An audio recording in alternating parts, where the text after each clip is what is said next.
What's up, guys? Ben, Brandon, Evolve Podcast. Um, we always talk about three things, right? Spirituality, mentality, physicality, and improving them. Today, we're talking to Parker, somebody we found at a sauna. We're going to have a cool conversation about mentality, I think, today. And kind of, I suppose, just progress in general. 100%, man. Thanks for having me. Gangster. Oh, yeah. Yeah, bro. So, first of all, how you doing? I'm doing well, man. I'm sipping on a 15 baht coffee, so I mean, life's pretty good. Heck yes, bro. With all the creamer, bro. They don't use milk, bro. It's just that synthetic stuff. Gotta love it, bro. Gotta love it. Boss, bro, I just asked you now, bro. You're from Canada, bro. Which part? So I'm from Nova Scotia. It's on the east side. It's a super small province. I think the second smallest, if I'm not mistaken. And yeah, thered be about 1 million people on that province. So Cool. around there, I'd say. It's small, but it's still like 1/6 of Norway. Yeah, dude. That's a lot of people. Yeah, you can No drive probably 9 hours straight and still be in the same province. Yeah, It's one of the smallest. one of the smallest ones. Yeah, Okay. it's really long. Yeah, that sounds like it. And if you went the other way, what, 20 minutes? Yeah, seriously, yeah, you're off. Pretty much. Probably 2 hours. All right. You're crazy, bro. I almost moved to Canada, actually. Bro. Really? Yeah, I wanted to be a lumberjack, bro. Yeah. I moved to the island instead. But yeah, Really? it was like, yeah, dude, I was like this close. A lumberjack. Where were you gonna do that in Canada? In northern Canada. And up north? Yeah. Bro, with all the I think you made the right logs. choice, man. Yeah, why? Dude, there's something cool about chopping wood and then burning it. Something masculine about Yeah, it. dude, 100%, Absolutely. bro. It's freezing up there though, up north, man. Like Yeah. it could get down to like minus 40, minus 35. Whack. Yeah, it's Okay. freezing. Yeah, bro. That's cool, cool. bro. You know, put on some gloves, bro. Yeah, Shit's yeah. good. Wear some Grow a socks. pair. Yeah, You know what I yeah, mean? exactly. Bro. Don't shave your balls, bro. Yeah, You're fine. No, you know. Exactly. Anywho, bro. How'd you end up here? Yeah. I mean, I've got my story. He's got his story. Both of them are very long. What's your story? Yeah, so I think I have a pretty unique story actually. So I was in university basically, studying psychology for my undergraduate degree. And I was in school not because I was forced by my parents. It was more so it was the societal norm after you finish high school, you go to university. Yeah. And it wasn't really something I ever really like thought twice of. It was kind of like, oh, like I'll just go. What you like, do? Yeah. whatever. And I was interested in psychology and why the brain works the way it is and why people act the way they act, etc. And yeah, I was there for 2.5 years until I dropped out. I was not the smartest kid there, but I definitely wasn't the dumbest. Like I was getting by, C's get degrees, you know what I mean? But like, dude, I was in like so many pointless, just bullshit classes that were quote unquote like required. And I'm just kind of sitting there like, what the fuck am I doing, man? Like, why am I like one of the only guys in this class? And like, we're talking about like woman and gender studies and shit. Like, why do I need that? Yeah. Bro? I don't need that. Yeah. And then, so there's an abundance of things that led me to ultimately dropping out, and that being one of it. And also I would just see online all the time, kids making fuck you money on their phone. And I had the mentality that I was like, you know what? Obviously there is a lot of bullshit out there online, and understand being skeptical. However, I had a different mentality, more so along the lines of, if these kids can do it, why the fuck can't I? Yeah. So it was in that moment I was like, okay, what do these people know? What do they know that I don't? And how can I get to this point? So I got a mentor. And I invested a lot of money. It was an expensive sales and marketing mentor, about 10 G's. And back then, bro, like I was still in uni, so I didn't have like it was scary, bro. I was living off campus, so paying rent, paying groceries, utilities, etc. Working 2 jobs part-time at the gym and a bartender, and yeah, and I was like, bro, this is expensive. I'm in school, like I'm spending all this money, and then not to mention like on the weekend bro, like just getting shit faced with your boys, like feeling like a bag of milk on Sunday morning. Like it's just brutal. So there was a lot of expenses that were just like, it was like I was taking a Bic lighter to own my money. It was like, this is just pointless right now. But like, it happens quickly, yeah, exactly, bro. It wasn't leading me to a life I wanted. So yeah, I dropped out, invested into this coach. That was fucking expensive, man. A big risk. However, that creates urgency. It was like, I'm gonna make something out of this. I'm gonna utilize what I just spent my hard-earned money on, and it paid off, bro. I mean, I became obsessed with sales, marketing, everything. So when I first started, I was learning sales, the fundamentals of sales. So I started with appointment setting. I'm not sure if you're familiar with that. Nope. It's a pretty simple business model. I help instruct that in my community, the basics of appointment setting. It's basically just a virtual receptionist. So someone that's booking in calls for a business, but just on DM, bro. You don't have to show your face or anything. So if it's an expensive product, you can get a pretty healthy commission. So I started with that. Then I got a remote sales job. So I was a sales rep for an agency on a high ticket offer. So I was closing deals for 6,000 USD, getting 10% of that, which would be 600 USD. Which for me, bro, that's good because I get paid in like Canadian dollar in the US dollars is very different. Very different. Yeah, so it was a big W getting paid in USD. So yeah, I did that for a while. Some things kind of just weren't aligning with me, and I decided I was going to go all in on myself and create kind of my own offer. So that happened actually when I got to Thailand. So I got to Thailand and realized, okay, I'm here. I want to make something out of myself. How old are you, by the way? I'm 21. 21? Yeah. Jeez, okay. Yeah, 21. Okay, wow. How long you been in Thailand? So when I first came last year, I would have been 20. Stayed out here for a bit. Long story short, became super undisciplined, became a degen, ran out of money, had to go home. That's how you do it your first couple years in Thailand, bro. Bro, Woo! and like I did like 5 years of degenerate stuff. It consumes you, bro. Yeah, dude, it really does. And when I tell my friends about that at home, or just anyone who hasn't been here, like they don't, you can't understand what it's like, bro. Yeah. The affordability, the women, the drinking, the fun things to do on the beach, whatever. You can do anything here. Anything. And it's degenerate is definitely the right word though. Yeah, if you're not disciplined, which I wasn't. So I went home and I became like extremely depressed. Like depression in quotations, I think. I believe like self-made depression. Yeah, I wasn't actually depressed.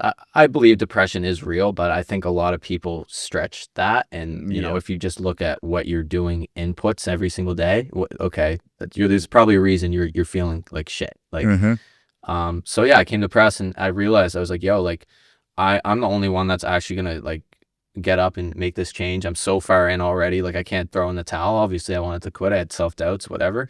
And I just started bettering myself. I focused on small tasks. And I think that's a misconception people have when trying to better themselves, self-improvement, whatever journey they may be on. They want to tackle all these things at once. It's like, that's not the case. You know, right. you're gonna become more anxious if you're trying to tackle everything. Like some people can't even make their bed in the morning. So start with that. Start with making your bed and then maybe go on like a 10-minute walk. Yeah. So I don't. My girlfriend does. I'll call W. Exactly, bro. It's winning, bro. Yeah, that's the goal, boys. Yeah. But yeah, I became obsessed again with bettering myself, focusing on the internal work, rather than the external, like the end goal. I detached myself from that, and gotten some of the best shape of my life. Had a really good gym partner that was holding me accountable. Parker Fuller, if you're watching this, shout out to you. And yeah, we kind of just became beasts. Dude. And then I had my one-way ticket booked out to here, and I didn't really tell anyone until like a week before, like friends and etc. And then now I'm here now. Sick, dude. And what do you do now? So I'm a sales and life coach. People may think the word life coach is a little silly, but I mean, I don't think it is. Nah, I do. You'll be surprised how many life coaches I know out here. There's one. Yeah. There's two. Exactly. Go downstairs, you'll find another 4. Yeah, exactly. You know, There's 2 in this room. Yeah. Yeah. There you go. It just all depends on like what each individual has gone through and their experiences, because I'm sure your life coach that you implement with your clients is going to be extremely different than mine, because we've both been through extremely different things. Yeah. And I think that's the beauty of it, to be honest. So what are your like key points when you help people? Is it more materialistic, or is it also internal? Or it's a lot. So it's sales first. It's sales and self-development. So my leads will come to me, or my clients wanting to get a remote job, work remotely. And usually when I get on the or what's it called, just my initial call with them, let's just say an intro call, I come to find out after doing some info gathering that, okay, yeah, these guys want to learn sales. However, like this won't be feasible long term if they keep up the habits that I'm understanding that they're doing. Like, these guys aren't, doing the right things on a day-to-day to make this, long lasting. So maybe they're eating like shit a little bit, or drinking a little too much, or not even working out. So it's going to be different client to client. But one, for example, my client, he does a lot of the good things, and he learned very fast. He became obsessed with sales, but I come to find out, he's not doing anything physical. He's not lifting. He's not doing anything like that. So I just told him, start small, bro. Once you wake up in the morning, bump out 30 push-ups, bro. It takes fucking 1 minute, and it's the best return on your investment. When you wake up, bro, 100%. Get a nice juicy pump, look in the mirror, you feel a little good to go, and take on the day. You just banged out. It gets so much deeper than that though as well, just for like getting blood circulation through your body, spiking hormones and all this other good stuff. Like it really has a whole plethora of benefits. A little pump, bro. 100%. Yeah, there's levels to everything, man. Yeah. Very cool. Very, very cool. Boss, dude. Yeah, appreciate it. And obviously you plan on staying here long term then, huh? Yeah, I mean, that's the plan as of now. I mean, it really comes down to how my business performs. But I like throwing myself in situations where I put my back up against the wall, because that's how you show who you come to find who you really are in those moments, and then just growth. And I perform best under pressure, I believe. It's not all sunshine and rainbows, but I mean, for the most part, I enjoy my time out here. That's the most important. 100%, man. How can people find you? Yeah, so on Instagram, just my name, Parker Fuller, with 2 R's. And then I used to do TikTok, same thing, Parker Fuller, 2 R's. But I don't really utilize TikTok as much anymore. And then Instagram, again, just my name. It's linked in my Instagram. But yeah, primarily it's just heavy on Instagram right now. The long form YouTube video. But yeah, man, that's my handles. Dude. Yeah, Boss. So what triggered your want for change internally? Were you depressed, or were you just interested? Like in my journey, I was like forced to change. If I didn't change, I would die. Yeah. Okay. So yeah, that just goes back to how different we would be. So yeah, more so for me, I was just kind of over. There's a lot of things. So let me just go back in time a little. I was, again, a very, not degenerate. I was a good guy, but me and my friends, we would just get shit-faced every weekend, and it was fun. It made some great memories, but it came to a point where it was like, when are we done with this? And I've been boozing since I was like 13. You can't do it forever. Boozing. Yeah. It's ripping beers with the boys. But I mean, like, it comes to a point, it's like you've done it all, you've seen it all. We're in this small town, like, we've done, seen, and heard everything. Everyone knows my business, everyone knows your business. When are you guys done with this? So that, I think, was the initial kicker, where it was like, okay, wake the fuck up. Like, you can't keep living like this. And I was like, I don't want to live a mediocre life. And I would just see the people around me, and not to disrespect anyone who's around me, but not as many people were living a life I wanted to live. Stuck in the same spot, bro. And you can kind of, when you like take a step back and you look at it, and you're like, I don't want that. Exactly. Same, like, I come from a very nice place, but like, I know a lot of people who just haven't changed for like the past 10 years since they left high school. Doing the same thing. Like, literally, dude, from 18 to 28, but it's the same thing. And you just go like, okay, well, glad I left. Yeah, you know, like, exactly. you know, Exactly. yeah, dude. And some people say, "Oh, you just running away from your hometown." Well, if you want to see it like that, cool. Yeah. You know, Yeah. I live on an island. You don't. Exactly. You know what I mean? Like, Exactly, yeah, like- dude. I walk to the beach. You don't. Yeah. Yeah, say what you want. But yeah, bro. Okay, that's very cool. Yeah. Did you have any inspirations or some influencers or role Uh, models? Any books you read? Books.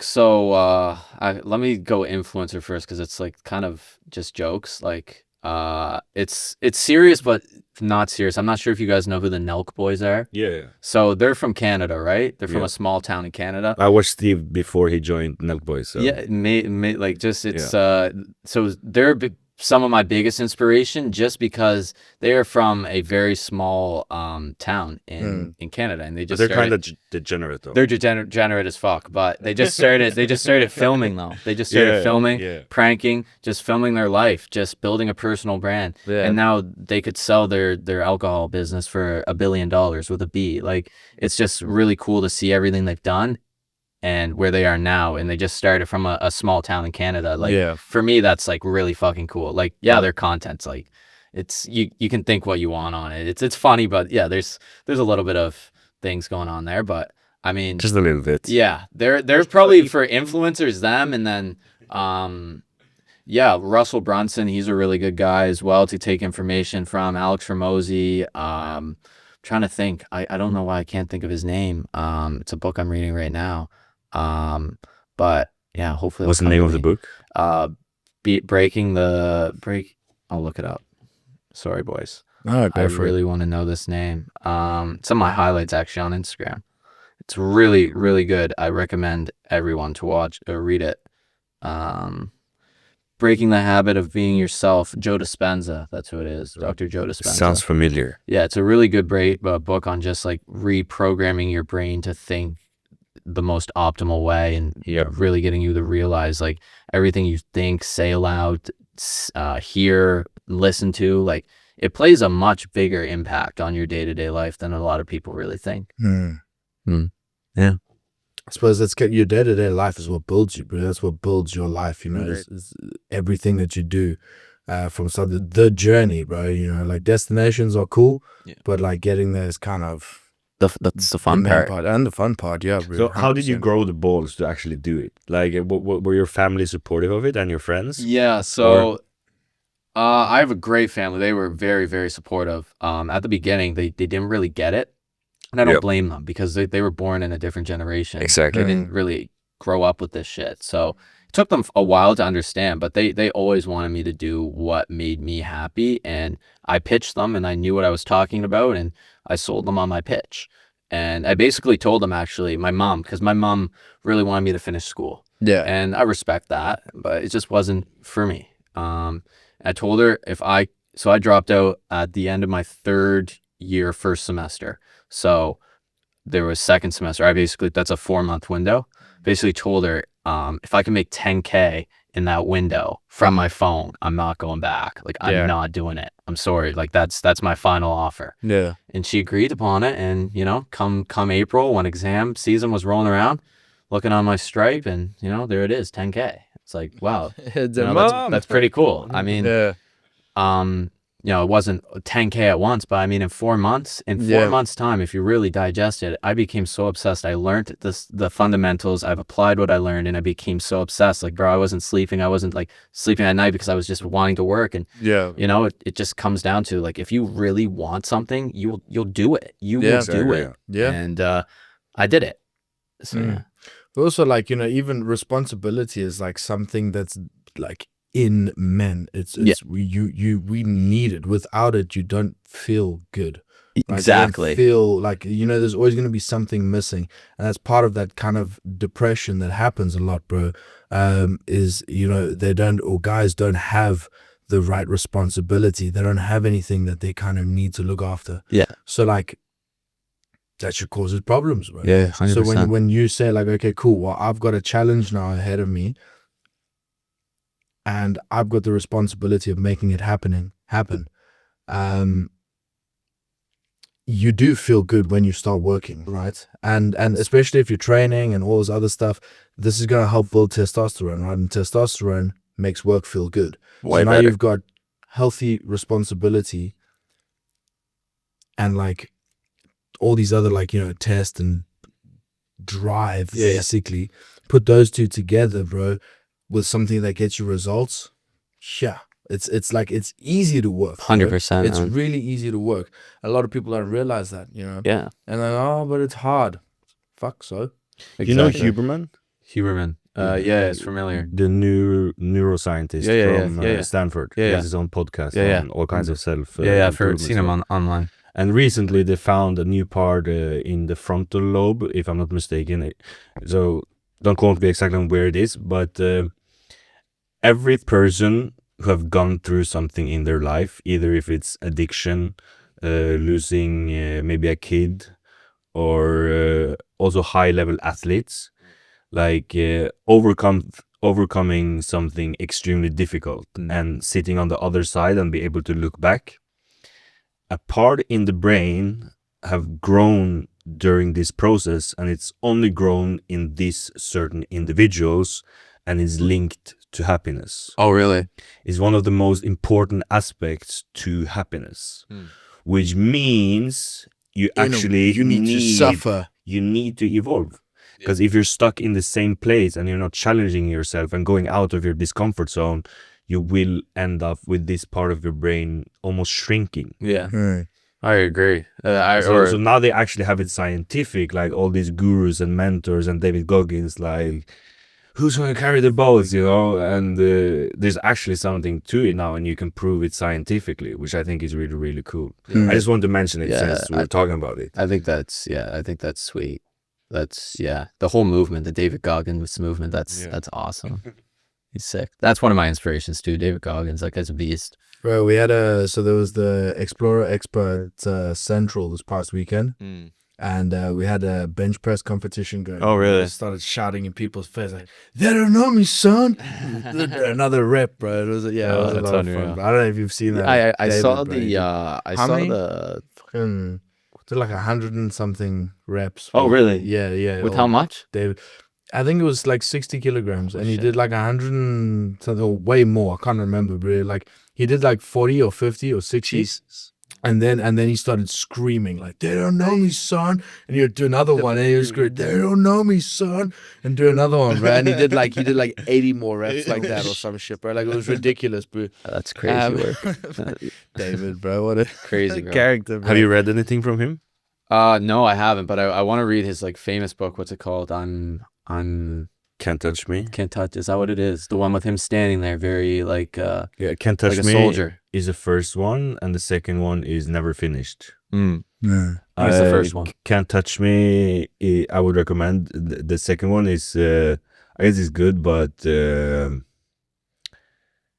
I couldn't finish it, or I haven't finished it yet. Right. So maybe it hits you a bit more, but the first one is more real, and you really get to know his story and how he became the man he is, and how every failure is basically mental. Wow. Yeah.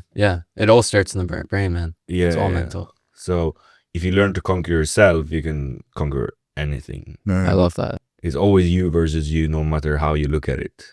That's what I preach on my Instagram all the time. I'm a huge advocate for exactly what you just said. You versus you, always. Yeah.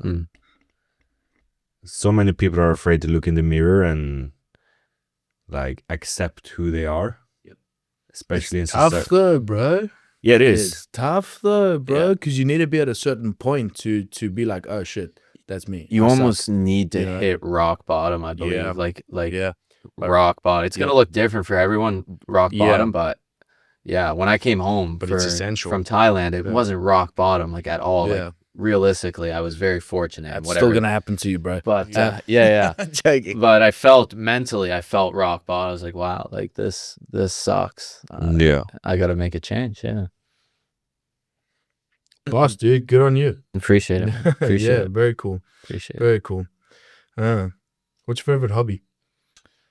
Going to the gym, probably. Sick. Yeah, going to the gym. Filming content. I like doing that. So you said you worked in a gym before. What'd you do? Yeah, so I was just like I don't even know what what it was called. I think my Yeah. label was gym attendee or something. Weight room attendant. That's what it was. Weight room attendant. So basically it was the best job ever, man.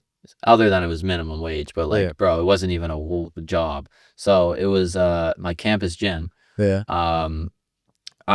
Since I lived 20 minutes from campus, I worked there when I was in high school. So I already had kind of an in when I went to uni.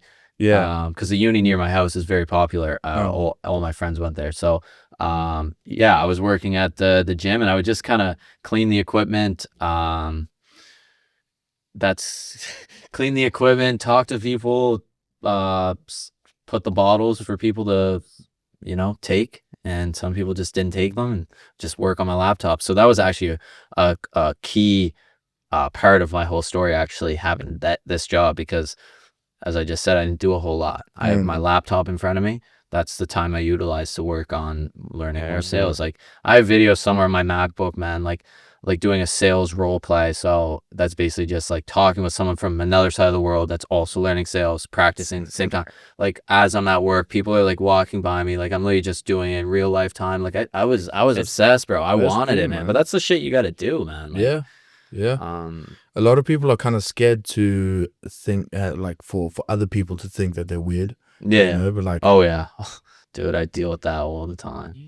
And my friends, one of you asked me earlier about friends, and I have a lot of good friends, close friends, probably like could count on one hand, like real close ones, which is hard to believe, because before I dropped out, another key thing to add, it sounds maybe arrogant to say, but basically me and my boys, like we were some of the, we were the guys on campus a little bit. Not like the guys, but like we were very popular. A lot of people knew us, had a lot of friends, kind of going to all the parties, whatever. Could kind of do whatever. And when I started all this, see you later. No, everyone, fuck you. You're a fucking loser. Yeah. You're not going anywhere. Why the hell you do that? Cringe, group chats, blah, blah, blah. And it's like at the beginning, it was like I really let that affect me, but it was like, oftentimes this is just a reflection of themselves. Like, they're just insecure, or they're, jealous, or they're just dealing with something, and they're just trying to, make themselves feel better. And it's like, if you're going to let someone else's opinion dictate what you do in your life, like, bro, fucking grow a pair of balls, I mean, man. if you're going to get jealous of somebody else's kind of work ethic or success, yeah. choke on a sausage, be like, like if it's crazy, bro. Yeah, grow up a bit, Also, those are the people that struggle to look in the mirror and go like, "Hey, I actually suck." Exactly, bro. Like that's it's a really, but it's also quite a I want to say relief, to kind of admit it, because then you can change. Because if you don't admit it, you're not going to change, right? So like, yeah, dude, it's kind of almost the first step, is acknowledging. Yeah. You're not good, or you're not working hard, or it's a hard conversation to have with yourself, but it's necessary. It is. It's necessary. It is. If I can ask you something personal, when was like the first real moment you looked in the mirror, and what were your biggest flaws? That is a good question. If you can give me like 3. Yeah. Yeah, I would have looked in the mirror, and I remember when I first started my transformation, when I first got back, it would have been like, man, I was just so heavy compared to when I used to be. Not like heavy, but like there's so much just excess skin all over. I was just not in shape the way I used to be. Let myself go. My chest was just looking a little saggy. I wasn't running, like I couldn't run as long as I could. Like I was just out of shape, man. Like, and people who may watch this, who may know me, will be like, oh no, you weren't out of shape. Like, you may look at me and not think that, but like that's bro. Yeah, bro. Like, I hold myself to a standard as well, where I was like, man, like I don't look, feel, or anything good right now. Like this is not okay. And I changed. I used to have a freaking barrel, man, like a beer belly, central population me, man. Yeah. So number 1 would be the physical. The physical needed to change. You looked gross. It looked gross. Yeah, I just looked unhealthy. Yeah. Yeah. in my opinion. And what other like 2 points? We kind of like because obviously you weren't enjoying studying. Yeah. Was there a certain kind of like disappointment aspect to it? You know, because like Yeah. Actually, there like was. why can't I bring myself to just do this? Other people are just doing it. Yeah. Why can't I? You know, because like that's what I felt when I dropped out. I was like, hey, Yeah, you know. 100%. Yeah, I think when I was in my first year and kind of graduating graduating high school, it was kind of set out to be this thing that I was going to be doing X, Y, and Z if I was studying psychology at Acadia University.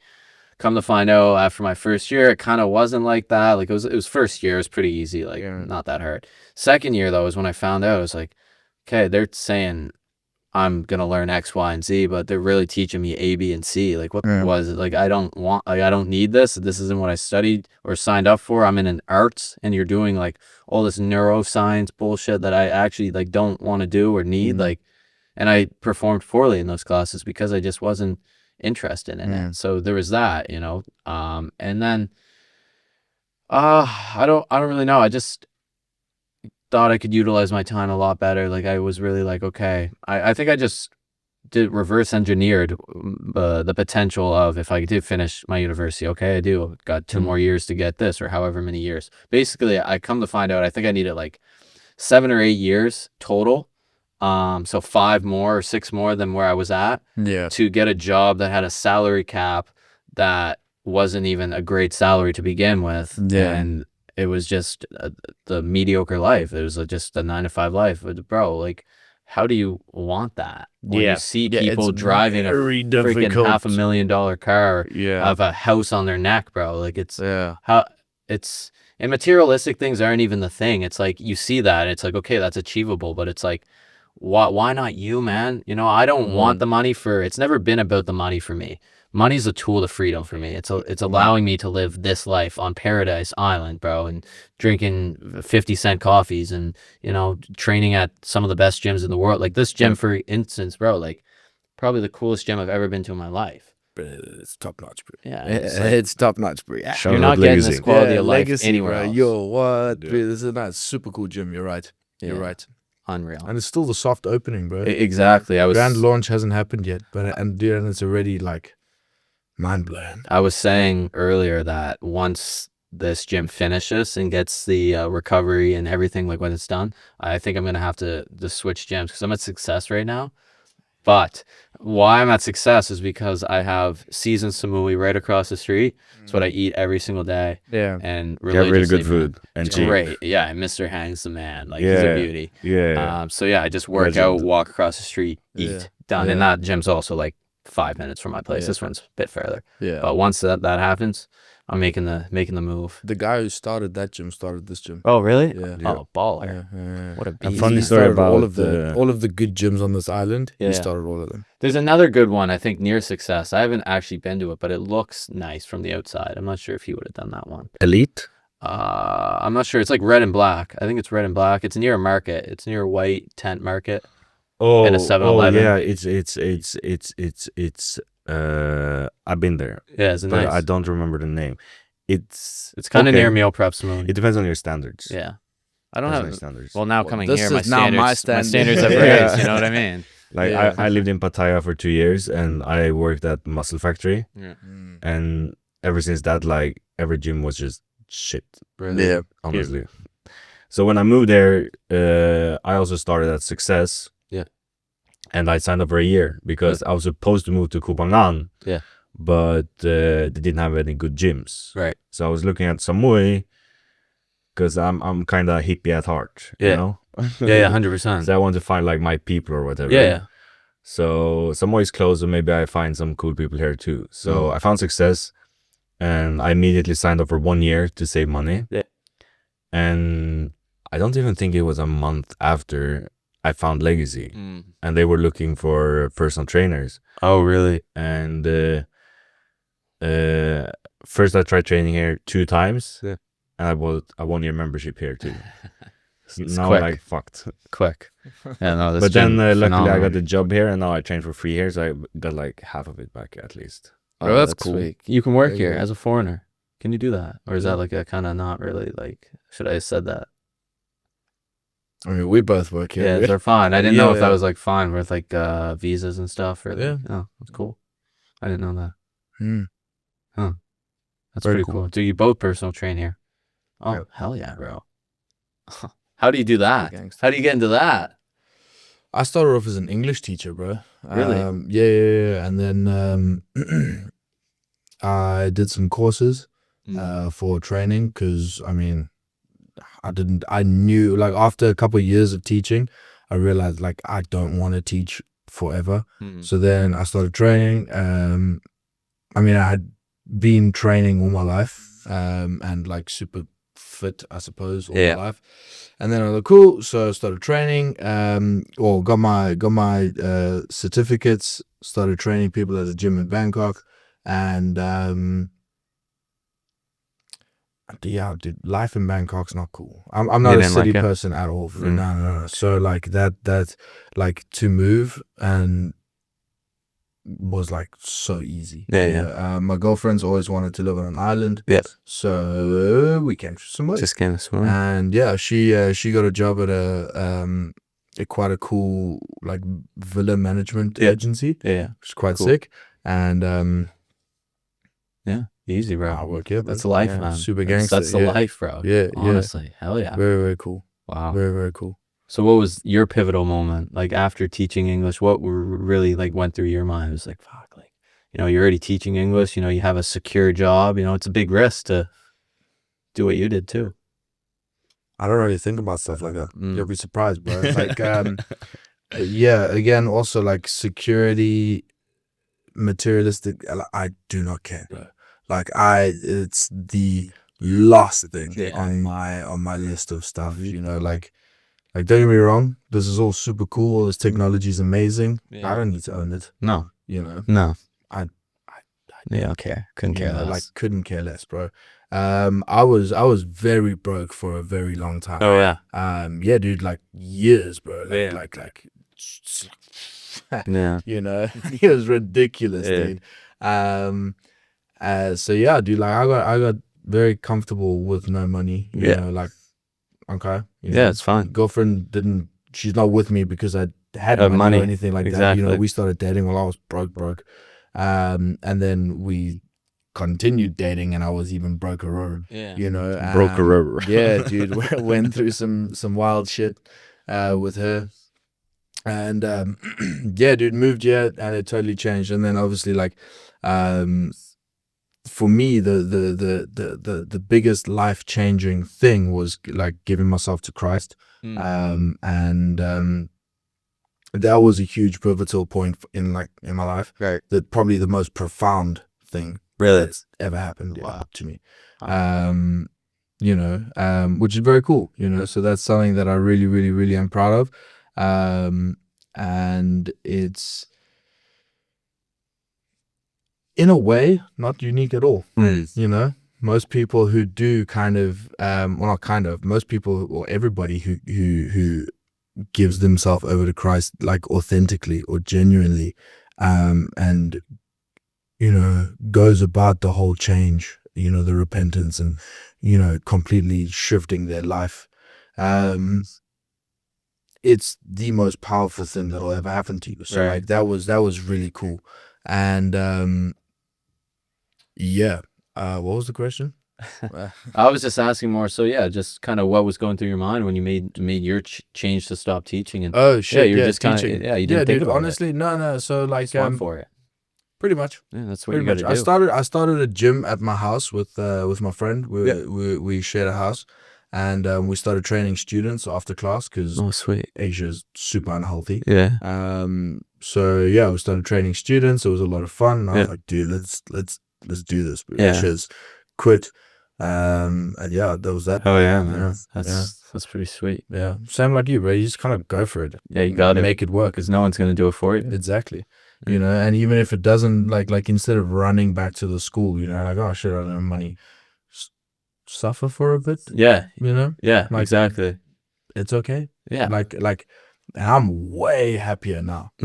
Way happier. Yeah, that's great. You know, like, yeah, dude, some of the most miserable people ever are teachers. And it's not because it's just because it's not an easy job, dude. No, it's not. Like, it can be rewarding. My It's dad's way a more teacher. draining. Yeah. Yeah. He taught me actually in high school. My Oh, dad. sick. Yeah. So yeah, he's frustrated with how it's kind of gone now too. Yeah. You were in his class. Yeah. I was in his class. That must be a strange dynamic. Yeah, Or- it was my dad's a beauty, so it was fun. Like, when all my boys were in the class, he's like friends or not friends, but like he knew all my boys, and like he would like be serious with us, but like he was also like the fun dad. Like, Yeah. it was good. But yeah, in Canada too, there's like a huge like switch in like teaching and like schools, etc. I'm not sure what the proper terminology to use would be, but yeah, people aren't happy and people don't want to teach anymore in Is Canada. it because and- it's a lot of like LGBTQ kind of crap? Like, I know Canada got pretty bad. Yeah, with all that. yeah, and it's funny you say that too, because there was just the election today for the Okay. Canadian Prime Minister, and that's gonna How did that go?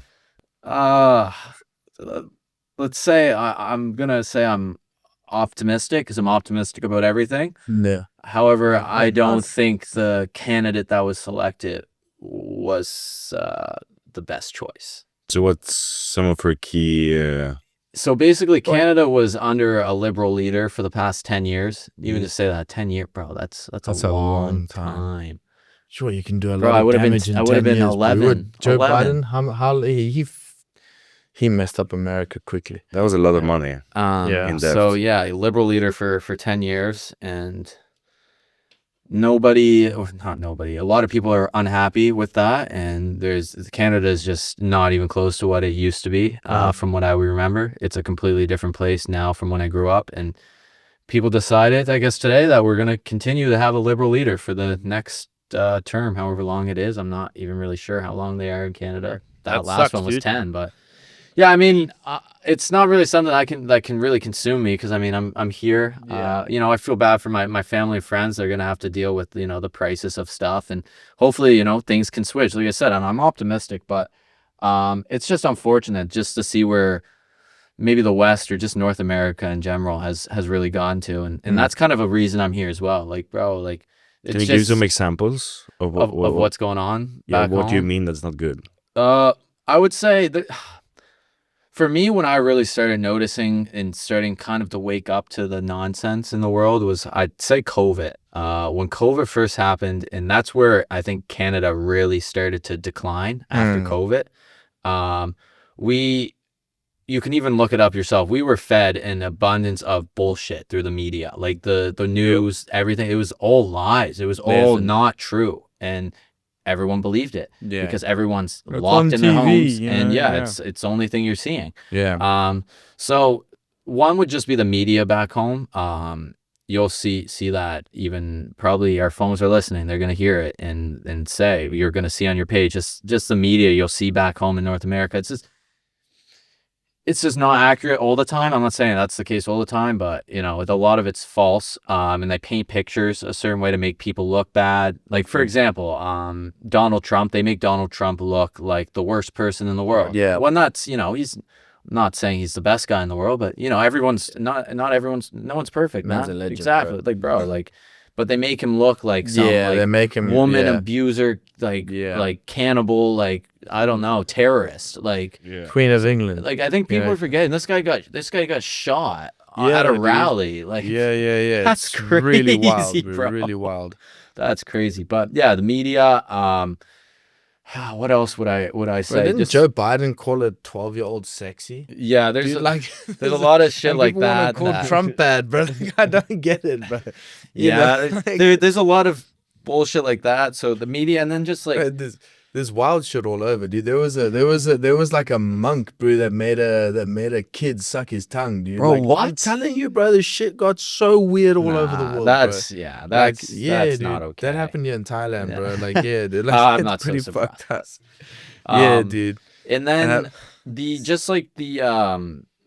I don't want to I don't want to sound like I'm educated in politics to the extent I may sound. Like, I'm not that smart in politics, but basically Canada, the liberals in Canada are very, how do I say this? Retarded. I'm not. Yes.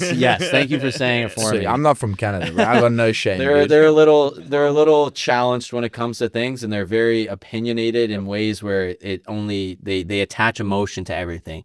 They think emotionally and not logically about a lot of I things. was just about to say and it. that leads to just people not being happy because, oh, if that's gonna hurt your feelings, no, we can't do that. But no, it's gonna hurt my feelings, so we're gonna do something else. Like it's Dude, something bullshit. something I've said Bullshit. for a long time, bro. It's like the cool thing about opinions is they mean absolutely nothing. Except for like to you. You know, your opinion only means something to you. It's super personal, so it doesn't fucking matter. I agree. It doesn't matter. People bro. will take it And though. guess and just what? twist it. Feelings are technically opinions, bro. It's an Yeah. opinion on something. Yeah, right? it is. You know, I didn't think of it like that. well, Yeah. you know, exactly, dude. So feelings really mean very little. So, I mean, if your feelings got hurt, first of all, that's kind of your choice. Yeah, I mean- right. You know, it didn't have to hurt your feelings. Yeah, you're gonna let it affect you to that extent. Yeah, bro. It's So be wild, bro. You got an issue, leave. Yeah, Like, straight you up. know, though. yeah. Anyways, Yeah, but just I hope Canada gets better. Basically, I hope it does, because it's really just sad to see where it's gotten now. that's part of the reason I didn't become a lumberjack and move to Canada is because of the LGBTQ issues, bro. All the way society has become The old noise. Yeah, literally, like I was so stoked, bro. I was like looking at courses, I was Yeah. doing all the stuff. Like we had found places to go and live and Yeah. visit, and you know, meetings with people and everything. And somebody mentioned it, and I was like, oh yeah, you're right. What's society like? Yeah. What's society like in Canada? It's a lot of people are unhappy, you know. Oh yeah. I was very fortunate enough to grow up and have an amazing life. My parents, worked their asses off to provide for myself and for me and my sister, sorry.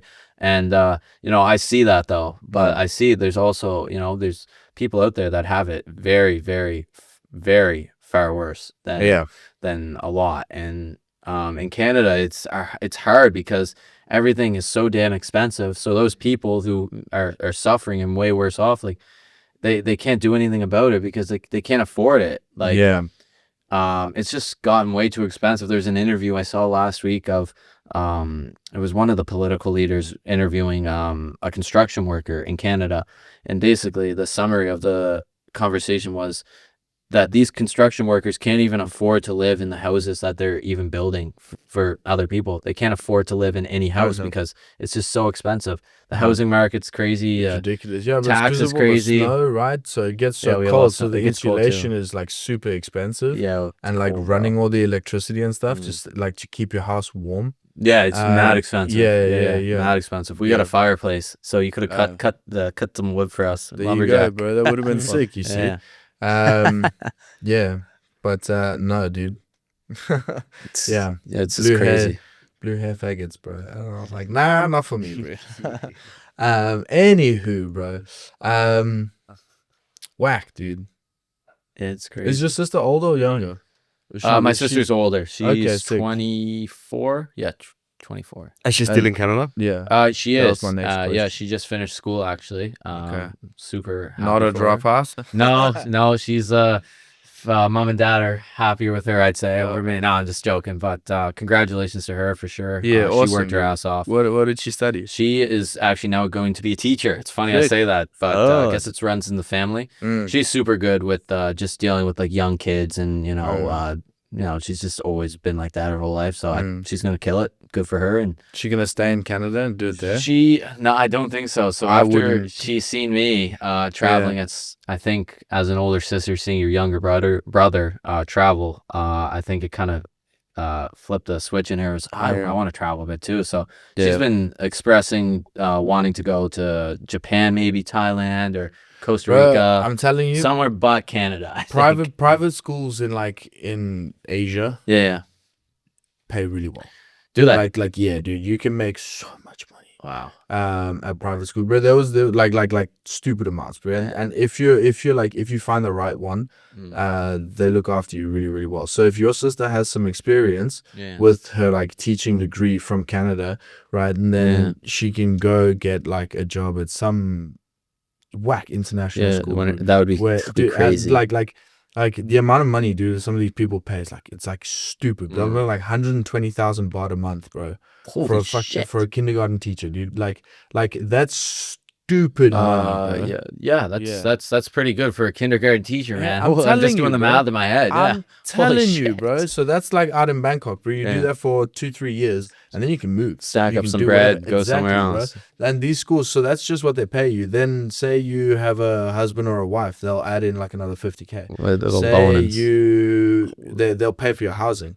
They'll do like it's ridiculous, bro. They look after you. Damn. They look after you. Maybe I should go back and get my degree then, huh? Hell yeah, finish it off, bro. Then come back and do that, bro. You'll pay it off. I'm just playing. Nah, dude. Not for me either.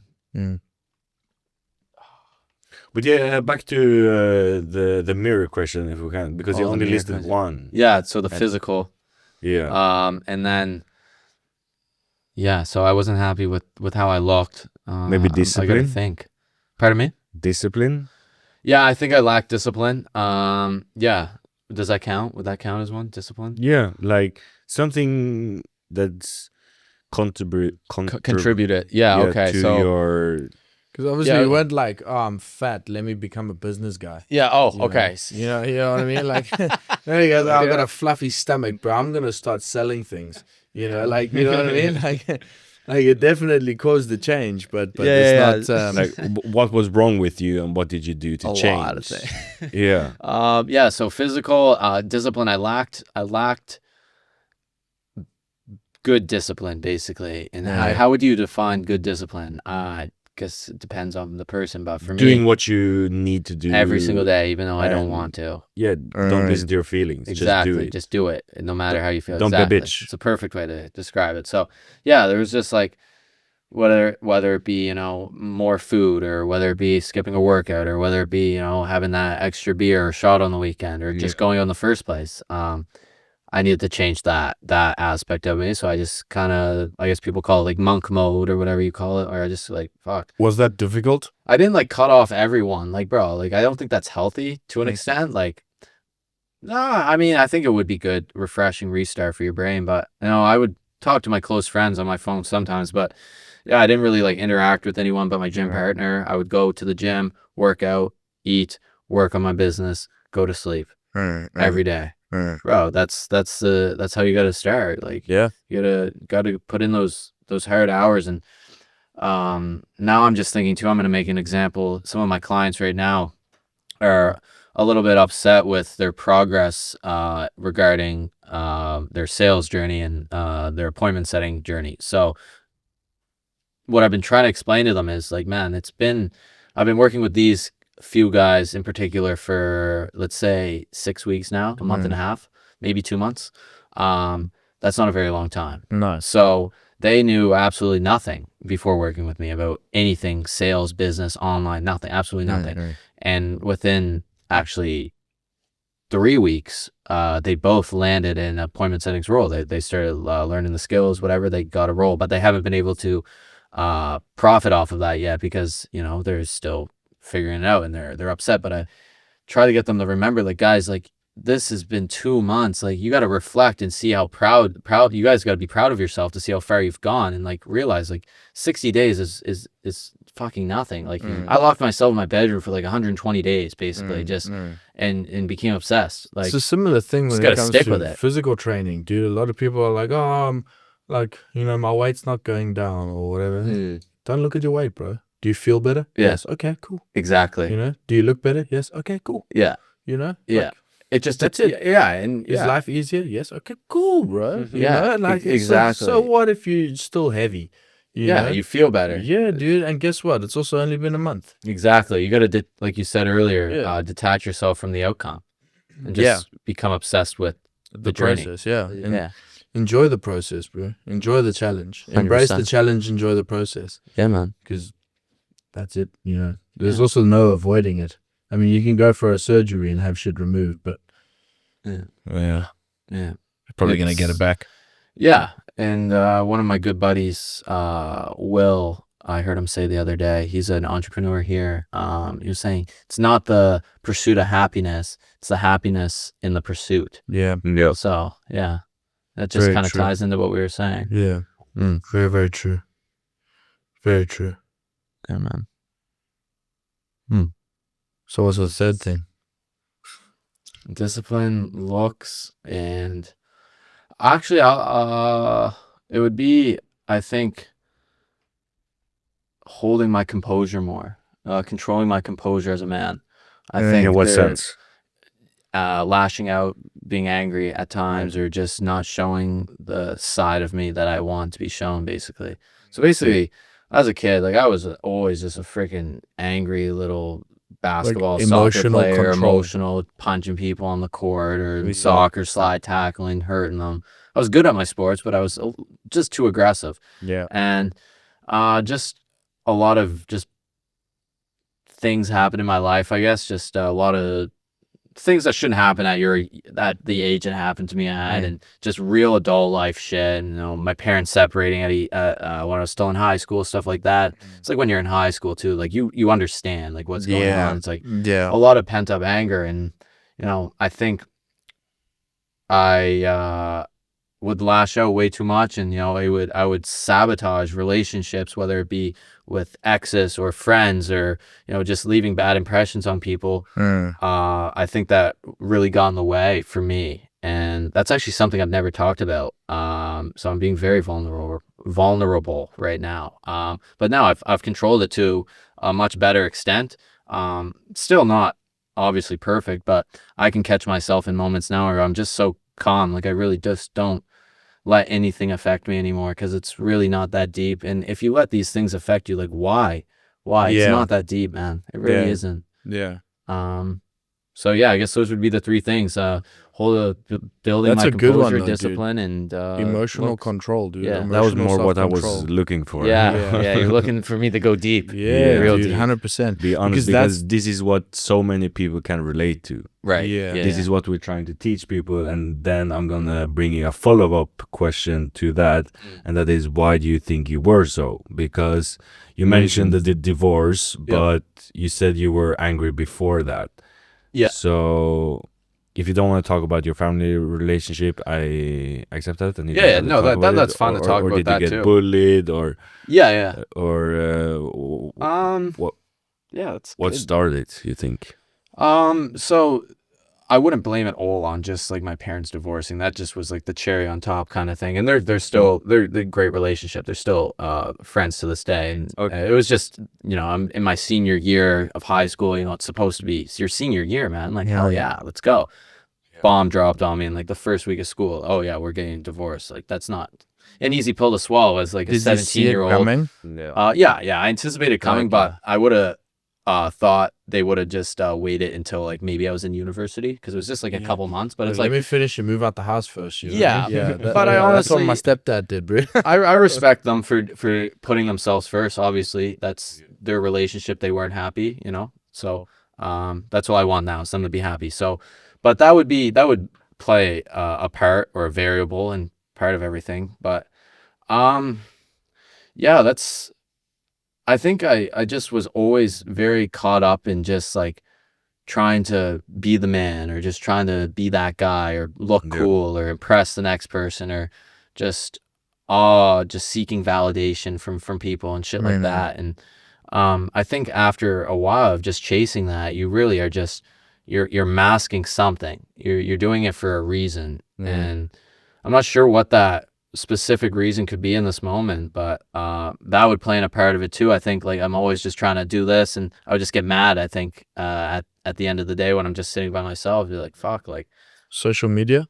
no, not so much social media and like bullying like that. I deal with more bullying today, honestly, than I did back then, which is so fucked, right, man? Like, what even is life? But I don't know. Social media didn't play a part in it.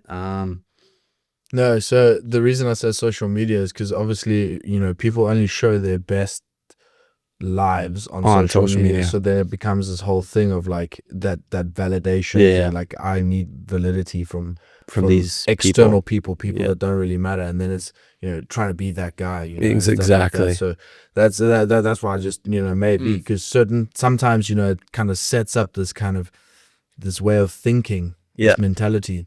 Yeah. And it's a serious issue, especially with a lot of pretty girls that, Yeah. you know, post their, you know, cute pictures, but Yeah, then yeah, they of get like course. hundreds of likes, and then Of course. you know it's so funny, dude. Like it's, you know, and they're addicted to it. Yeah, They're addicted to it. I know bro. what you're. Yeah, It's yeah. I wild, get what dude. you're You know, saying, and you bro. feel really bad because it's gonna ruin Everything. everything. dude. Everything. Like every relationship with, you know, future husbands or family or children, all of this stuff, dude, it all gets wrecked because you need validation from randoms. Yeah. You know, and if you don't get it, you feel worthless. Yeah. And And it's it like, creates why? this thing, and it's really quite sad, dude. It's really quite sad. I suppose dudes have it as well, hey? Not just girls, you know. Guys get it too, you know. Yeah.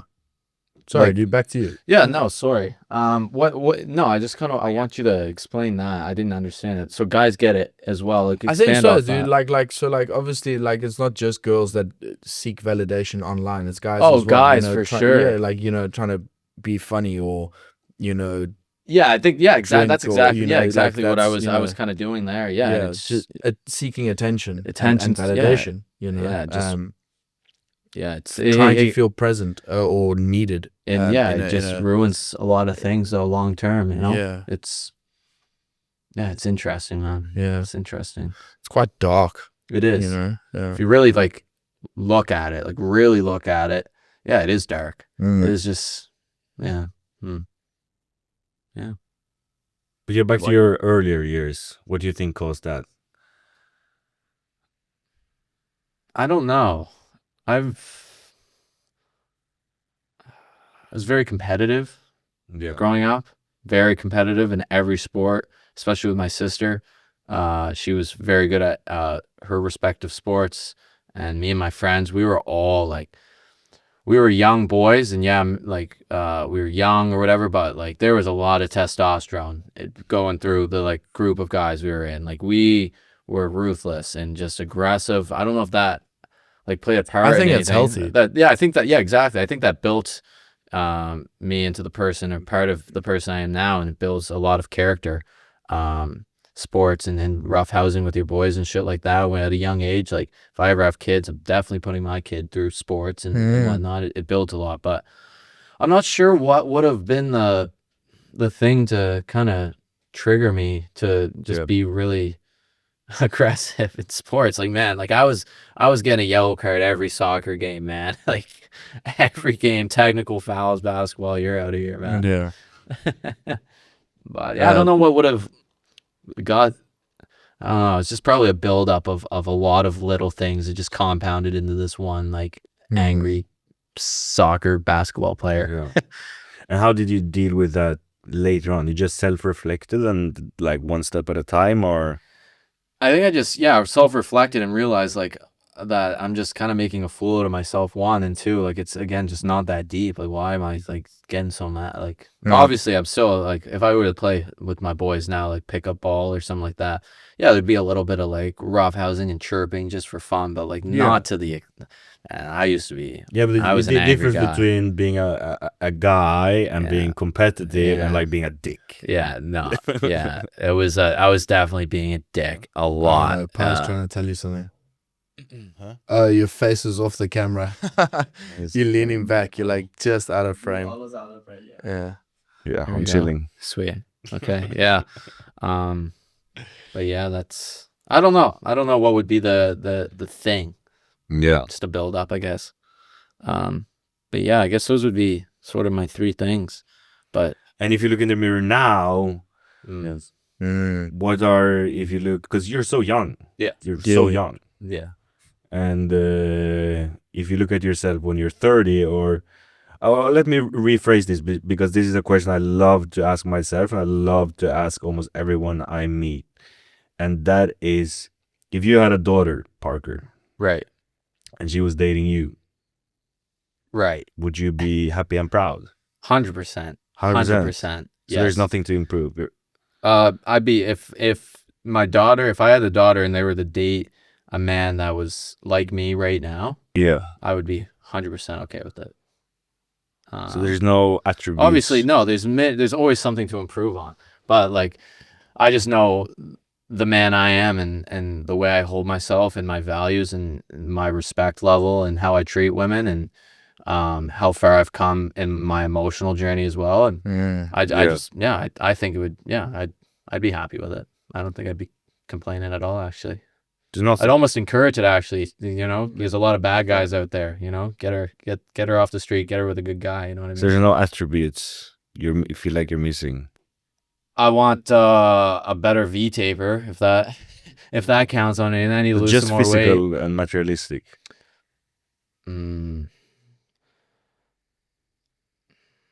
That's good questions, man. I'm trying to just think, like, for example, I could work harder. Yeah, like, I'm nowhere near the man I would give to my daughter yet. You wouldn't? No. Really? Oh, well, I guess, like, at a financial standpoint, I wouldn't. Like, I'd want my daughter to be dating a man that would be able to take care of her, but I could do that to an extent right now, but like not what I'd want the best life to be. I mean, I wouldn't ever want to have to think about a bill or something like that. I know there's Obviously, so I'm many dealing with men that. I'm out 21. there that are so better than me and so much more closer to perfect, if we're gonna say it like that can give her the life she deserves. Why do you think there's better people than you? Because you see it everywhere. They're more happy, they're more independent, they have less responsibility, they have more free time, they can give her the things she need and deserve. Right now I'm so indulged into my own journey, I wouldn't have time to give her. I see. And then you also got to think about, you probably want a family eventually too, and then you need time for your kids. Yes. And do you have the requirements to be a good dad?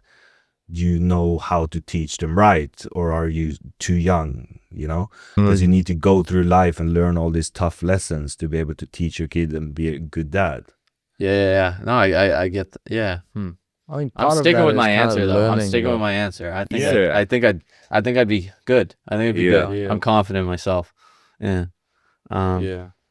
I think also, like, obviously you learn as you go through things, obviously that's just how it is, right? So I think I almost want to agree with Parker on this as well. Like, I agree with you as well, but development doesn't have to be done by yourself. For example, Eve and I, right? Yeah. Like, we did all of our growing together, both started off as pieces of shit, and both eventually changed into not pieces of shit, Yeah, but then we can look from it from the other aspect. Like, if you had a son, would you let Eve be with your son? If you look back a couple of years, yes, you grew together and you were two, as you said, two pieces of shit. Yeah, that's another story.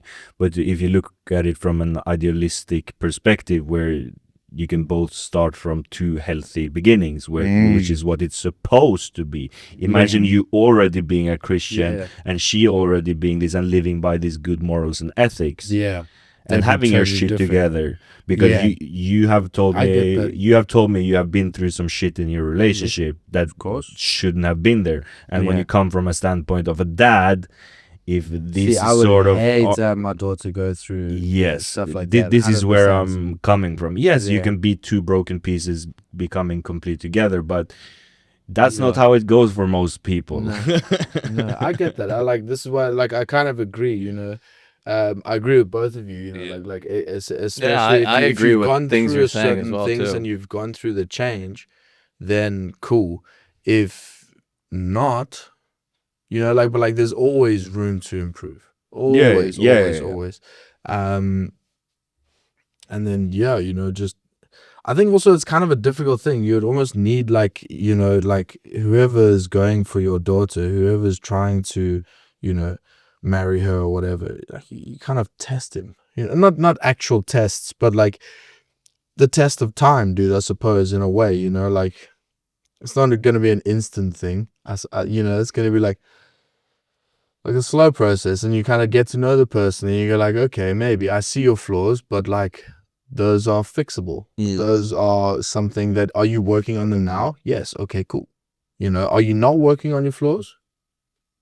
Move along. You know, like if you're trying to improve and you're actively getting better, it doesn't matter what the rate is. If you're getting better, cool. If you're not, and you're not even trying to fix it, nah, that wouldn't, you know. Yeah, dude, you know, so like that's that. Like, you know, recently, obviously, I got Eve's parents' blessing, right? I probably wouldn't have got it 2 years ago, you know, but like now, different life, everything's very different, constantly working on getting better. I got the yes. You know what I mean? So like that's, it's a very different kind of thing. I think, yeah, the process is kind of part of it. You know? If you're willing and are actively trying to be better, then yes. Yeah. You know? 100%, man. Like, but yeah, old self? Nah, bro. Definitely not. But yeah. What could you still improve? Oh, I can improve a lot of things. I'm a guy who's like never satisfied really, but I think that's a good way to live. I don't like, to an extent, like I'm not, I was about to say to an extent. Yeah. Like, I think I can get in way better shape than I am right now, but I'm working on the things I need to be doing every single day to get to that point.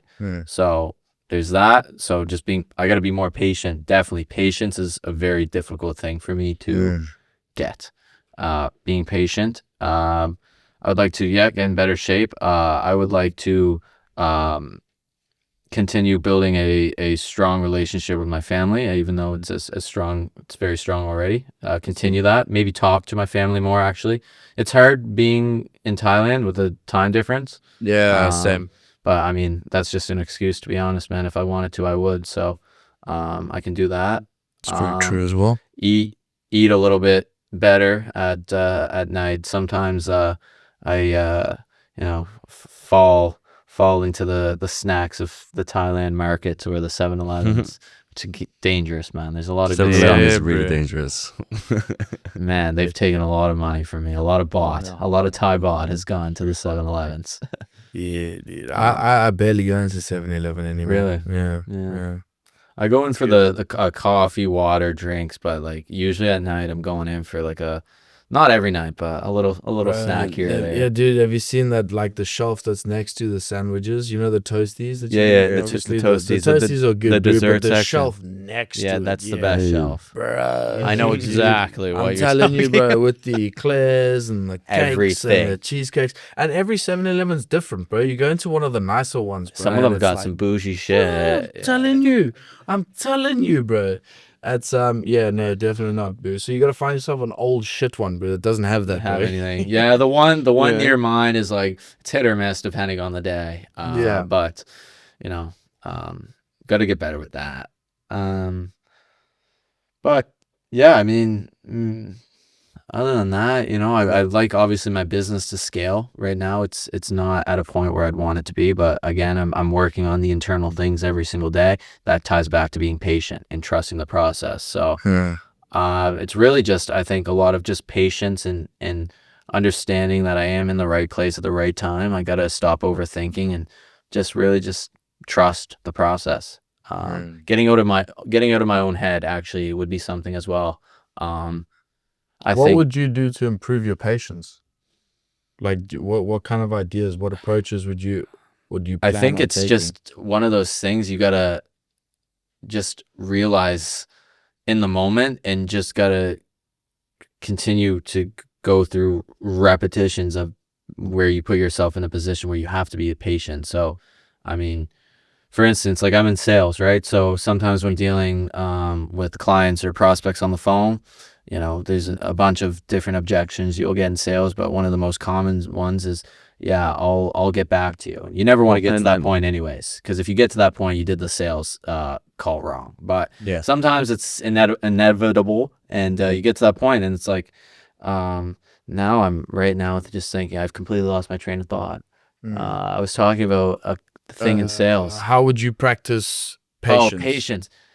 Yes. So yes. Okay. Back to the sales. Yeah. When the client says, "I'll get back to you," being in that moment where it's like, fuck, like, okay, I got to be patient now. Like sometimes 9 out of 10 times they're not actually even going to get back to you, but that one chance at 10, you got to be patient. You got to, sit. And sometimes another example, like eating right now, my eating and getting in better shape, I got to just understand, it's going to take time, but I just got to be patient and just relax, realize I can't do anything to speed this process up. I'm doing the right things every day. Train harder. Train hard. I mean, other than that, or just like putting a sweatsuit on every day, I don't think I can really do much more than what I'm already doing to get to the point where I want, which is, like 10% body fat, probably 12%. But that's, it's going to take time. And I'm okay with that though. As long as I'm doing the necessary tasks every single day, there's really not much more than I can do. You know what I mean? So now we talk a lot about like mental and physical, but I just want to ask you out of curiosity. Yeah, I've also been curious. I've been thinking about it. Yeah. Do you have any spiritual aspects to you? Like, do you grow up in a religious family? Like, what are your... Let's start there. So my parents weren't very like religious. My dad grew up in a very religious household. Like my grandparents on my dad's side would be religious. Christian? Christian, right? Yeah, Christian. Traditional or? I couldn't even tell you. Bro, what even is traditional Christian? Yeah, there's so many just things to it now. But growing up, I wasn't really put in that spotlight, church or different religions or whatever it may be. And honestly, a lot of my friends were the same way. So that kind of just comes to your product of your environment. If they're not doing it, then I'm probably not going to be doing it. Yeah. There was obviously some of my friends, but if I'm being honest, growing up in high school, like if you were the friend that was going to church or you were religious, like you were kind of picked on, if I'm being honest. And I honestly remember myself picking on some people for doing that, or my group of friends, just like it wasn't anything like asshole. It would have been like our friends we were picking on, but it was like, now that I'm thinking of that now, it's like, why? But I know I was baptized as a baby, myself and my sister. But in regards to right now, I definitely believe there's something, there's a higher up, and there's something that is maybe not even higher up's the word, but there's something there for me that like, I can see like certain like signs sometimes, or like just certain things I feel, or just like manifestation and stuff like that. Like, oh, I totally believe in that. And, the law of attraction and, if you can say something and you have the courage to say it, you can achieve it. But like spirituality, I'm not sure like exactly where I would place myself, but I would. But that's the whole thing about spirituality. It's up to you to define. It's your understanding of reality, and that's why it's so funny to ask people, because everyone is so different. What have you come to the conclusion of this crazy thing? Like, whatever there's definitely been things that's happened where it's like, okay, what the hell is that, or why did that happen, or what a weird occurrence, or wow, I really needed this right now. How did that happen? Or something bad happened. Like, for example, actually, I believe this came from something. I don't know what this something is, but when I was here last time in Thailand, I wrote out, and I was set out here initially to level up my spiritual, mental, physical, financial, everything. I told myself I was going to do these things, but like I said earlier, I became undisciplined. And there was a moment I was driving on my bike here without a shirt on, no helmet, like a fucking idiot tourist, and just driving straight, bro. I'm a good driver. Fucking bike slid right from under me. I was going about 50. Slid probably 30 feet on warm concrete, like completely just destroyed. And like down here, you can see my ankles like still like it's scarred from it. Like you can see my bone and shit. Like it was really not good. And after reflecting on that moment, I truly do believe that was a sign from someone to say, you know what, man, like you had your chance out here. You got to go home and fix some things. Like you're done. And there was some things leading up to that moment too that were happening where they weren't great things happening. And I believe those are all signs, kind of realize, like, you know what, you deserve this. You told me you were going to do these things. You didn't. Okay. Well, back home you go. Yeah. I think something told me that, because I also think I should have died in that moment. If I'm being honest, like I was very scary and I didn't. So I think that was also like, okay, yeah, you know, here's a wake up call. You're not dead, but you know, fix it, man. Fix whatever it is. You know what I mean? Yeah. 100%, bro. It's interesting how that shit kind of works. Like, and if that's even true, I don't know, but I think it is. Yeah. Yeah. Yeah, dude. I've crashed my bike twice. Yeah. And both times I was driving too fast because I was excited to go and train chest. I shit you not, bro. I was zooming to the gym, bro. The one I was going around the corner, I had to get surgery on my knee. Really? Yeah, I drove into a truck, like a water truck, you know, those ones that. Really? Oh my God, dude, man. I smacked it so That's hard. scary. I told the nurses that I was going 65, bro. I was going like 80. Gee, oh 80 my, that's something, fast, bro. Yeah, bro. I was going, bro. That is really fast. Yeah, I was driving really fast, bro. Yeah. Anyways, dude. Can you tell him the story about when he passed out in the elevator? Yeah, I'll get to that, bro. So I used to smoke a lot of weed, bro. Yeah. Like so much, bro. Yeah. For like 14 years, bro. Yeah. I was basically high, and would drink a lot too, right? And so I've been trying to stop for quite some time. Yeah. Never ever made it, bro. Yeah. And so anyways, I was at my house, right? My friend came over, we smoked, we drank, but it was after I'd been working at the gym for like 4, 5, 6 hours straight, my own training, didn't drink any water. Dehydrated. Anyways, he comes over, we have a few beers, we have a few joints, have a few bongs, and chilling. Eventually eat some food. I'm like, dude, like we were meant to go out to like a weed shop and go smoke some more. And I was like, bro, nah, I'm done. I hate, bro. So I go down to like let him out. And then on the way back up, bro, I'm like kind of groggy, bro. Standing in the elevator, bro, I kind of blacked out. Oh, right? shit. Elevator doors open, bro, and I went First fell. straight, bro. I broke my nose. I broke my nose, lost a tooth. I got half a tooth at the back here. I split my lip. I got like 19 stitches in my lip. Bro, dude, it looked so bad, bro. Dude. Yeah, it was really, really stupid, bro.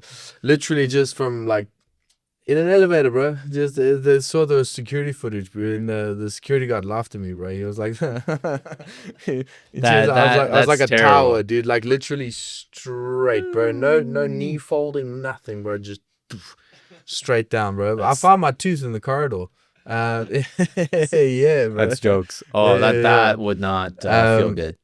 I still smoked and drank after that as well, bro. Not much. I drank a lot less after that. Yeah. But I still kind of smoked, and then after I got baptized, bro, I just Nice. stopped smoking. Nice, bro. Good for you, man. Yeah. Good for you. But that was very cool, bro. Like so stupid, bro. That was also kind of one of those things where it's like, bro, like you said you wanted to stop, you said you wanted to stop, you said you wanted to stop. Okay, cool. Fall on your face. Screw you. Yeah, wake up, man. Yeah, exactly. Same, dude. Like with the driving fast, bro. Like my reaction time is good. I grew up mountain biking, like downhill stuff like that. I've got control. Yeah. And then I mean, you can only control things when you can see them, right? You know, come around a corner, oh shit, there's a truck. Yeah. You know, like that's... Yeah, exactly. Even here, actually, I almost got in an accident driving here. There was a truck just slowly just pulling over. I just want to go around it. But someone was pulling out here, and I was going around, so we met head on, and I was like, oh fuck. So I went up like on the sidewalk. And I was like, oh, my bad. Slow on these roads, bro. These roads are wild, dude. So I live quite far, bro, and I've seen so many people die. Like, I haven't seen them die, bro, but like I know what you're saying. It's seen a few it's dead scary, people, bro. And you check like there's some blood. Yeah, this seen guy one in Bangkok. split his finger, bro. You want to watch a manky video, bro? This is this dude's finger. After he bumped into a wall. Legit, Is this bro. one? Check how that finger's hanging. It's my finger, right? That's his finger, yeah, Oh. bro. There, right there, bro. Legit, bro. We went for lunch, bro. and then he slipped, bro. And it's We were how, going to our first podcast. yeah, we were on our way to do our first podcast, bro. Slice your finger right off. Yeah, Pretty literally, much. bro. They threw the tip of the bone away, bro. Yeah, they asked him if he wanted to keep it, and he was like, how much does it cost to put back on? 200,000. That's cool. You can throw it. 200,000. And Damn. literally, dunk, See you later. hit the metal, bro. From Yeah, 20 to cheers. 200,000 to keep this small piece of bone that wouldn't even Do mean anything. anything to No. keep it. No, Nothing. you should have kept it like at home, bro. Yeah, put it up on your wall like a trophy. Yeah, a necklace, bro. Yeah, dude. Put a little hole through there, bro. I wonder That'd if be I can like feel it. I've been wanting to know. Does the tip of your finger bend extra? Like, can you? No. I mean, like, if I take it and like, Be careful, it still feels a bit strange.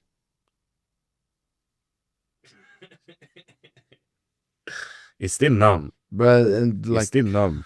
yeah, I don't think it's coming back, bro. That's yeah. That is crazy.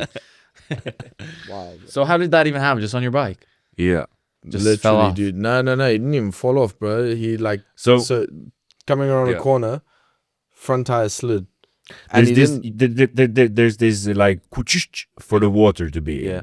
And then there's this concrete thing coming out of the wall, and I was going really slow, and I was supposed to change my front tire and fill it up with air.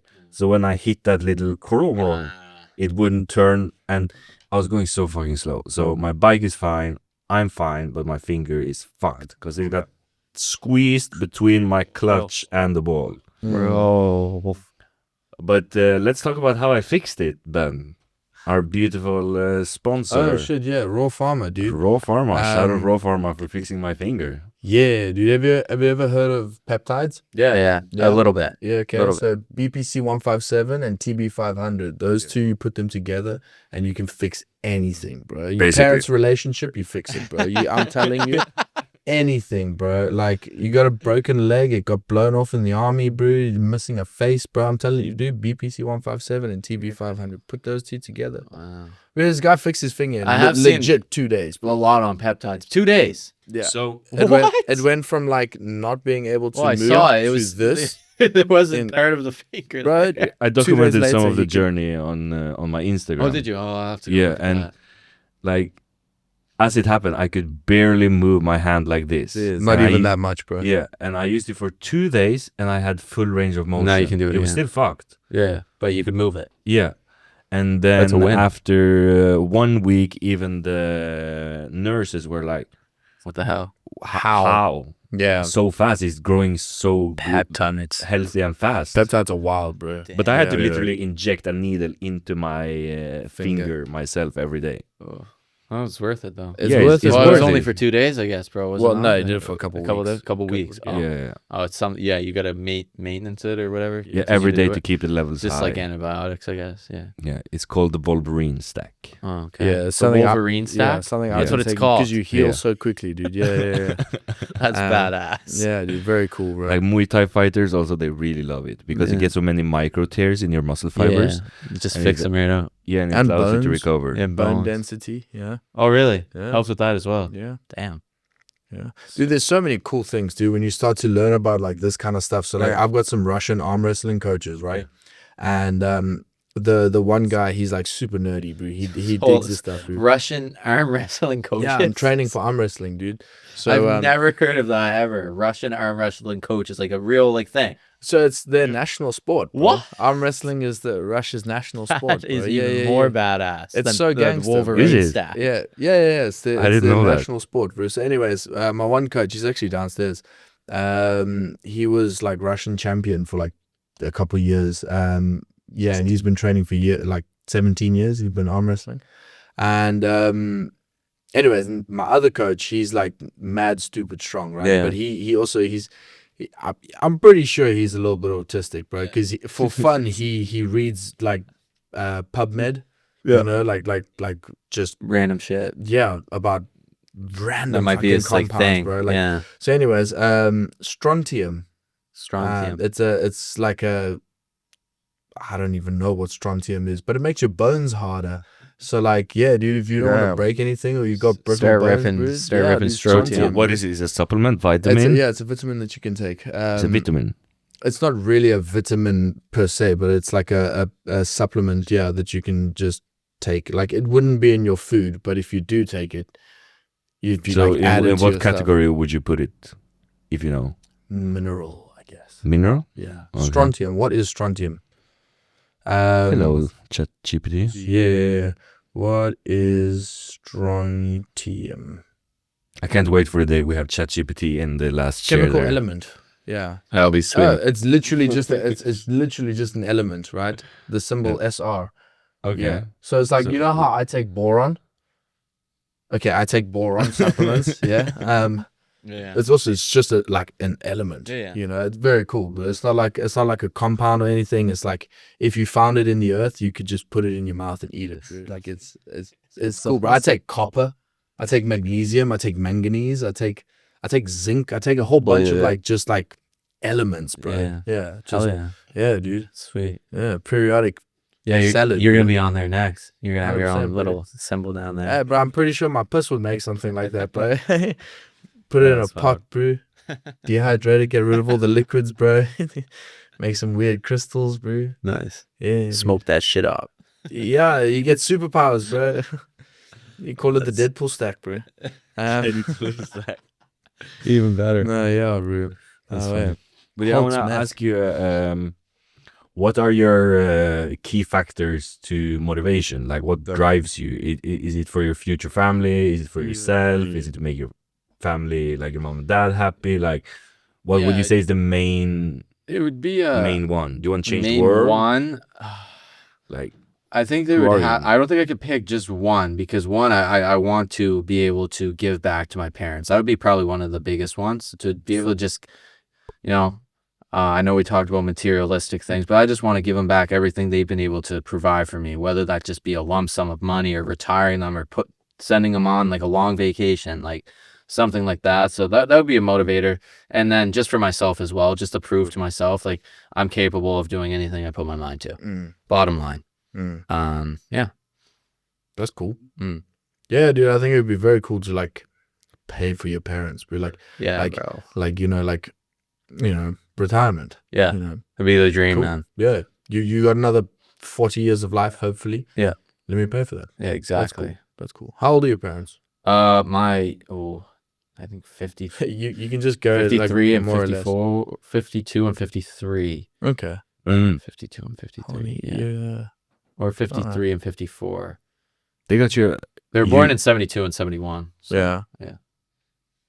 and your sister was 24? Yeah, so she was born in 01.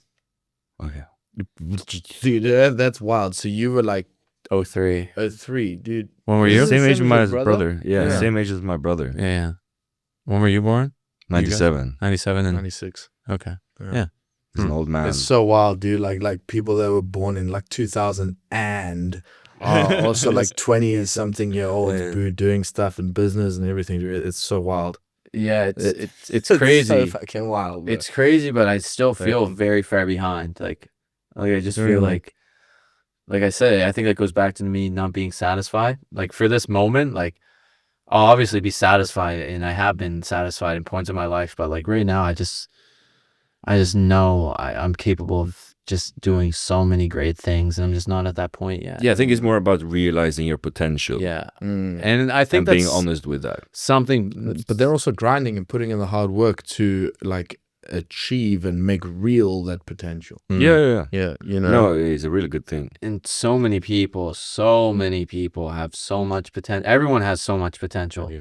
but they just are so scared to use that potential because of fear or just whatever the factor may be. But I think fear is probably one of the biggest ones. Yeah, this is what I'm teaching my brother now, the guy you met at the sauna. Grab your ball Yeah, and yeah, run. Yeah, This yeah. is the YouTube series we Yeah, have yeah, from okay, zero right to on. hero. Yeah. He's a beauty. He's a good guy. He's a good guy. Yeah, he's a good guy, but he's struggling with what you just said. You were struggling back home. Oh, like really? Being overweight, no discipline, bad friends, this and that, like a typical Westerner. Like no good ethics, no good morals. Like he wants to, he have a pure and good heart. Yeah, but I he's- could tell. but it's just not there, you know. 100%. And he also, or I helped him realize his potential, which is in the beginning is really hard. Yeah. Because you get to look in the mirror and you realize, wow, I'm a piece of shit. Exactly. And it isn't so pleasant to hear. No, it's not. It's But not, again, that's like what we wakes said, you it's up. basically it's the Yeah. first step. Exactly. Is going up. It's the hardest step. Yeah. The hardest step is the first step, and it just gets easier. Yeah. Something I say a lot too is, to walk 1,000 miles, you got to take the first step. Yeah. It's the hardest step to it's take. also technically it's the biggest change. Yeah. Because if you think about it, you're going from like nothing to now there's progress. Yeah. So from not moving, from stagnant to Something's in motion now. It's So much Exactly, dude, respect that- to that. Yeah, dude, Because that's it is so hard to start. Oh, yeah. Yeah, it is. It's so very hard. difficult. That first step is like almost longer than the 1,000 steps in most cases. Well, again, that's the whole biggest change. In a way, it's infinitely huge that one change, Yeah. that one step. How cool is this? There's different sizes of infinity. In different sizes of infinity. Yeah. What does So that think mean? about it, right? Like 1, 2, 3, 4, 5 up to infinity, right? Up to Yeah. it never ends. But then between 1 and 2, or between 0 and 1, it also goes for infinity. infinite So that space. infinity is smaller than the other infinity. What? I Makes get sense. exactly what you're saying. So like you got 0, 1, 2, 3, 4 up to infinity. Then you got 0.1. 0 zero- point. or Yeah, 0.0000. Ben Etc. steal my Infinite. mushrooms today. Yeah. Nah, dude. I get what you're just- saying. yeah, I pretty never cool, bro. thought about that though. Yeah, wild. Ever. Yeah, different sizes of infinity. There's infinite sizes of infinity. Yeah. No, you're right. Yeah. Huh. Cool, eh? Yeah. There's Cool, one. eh? But isn't infinite an absolute?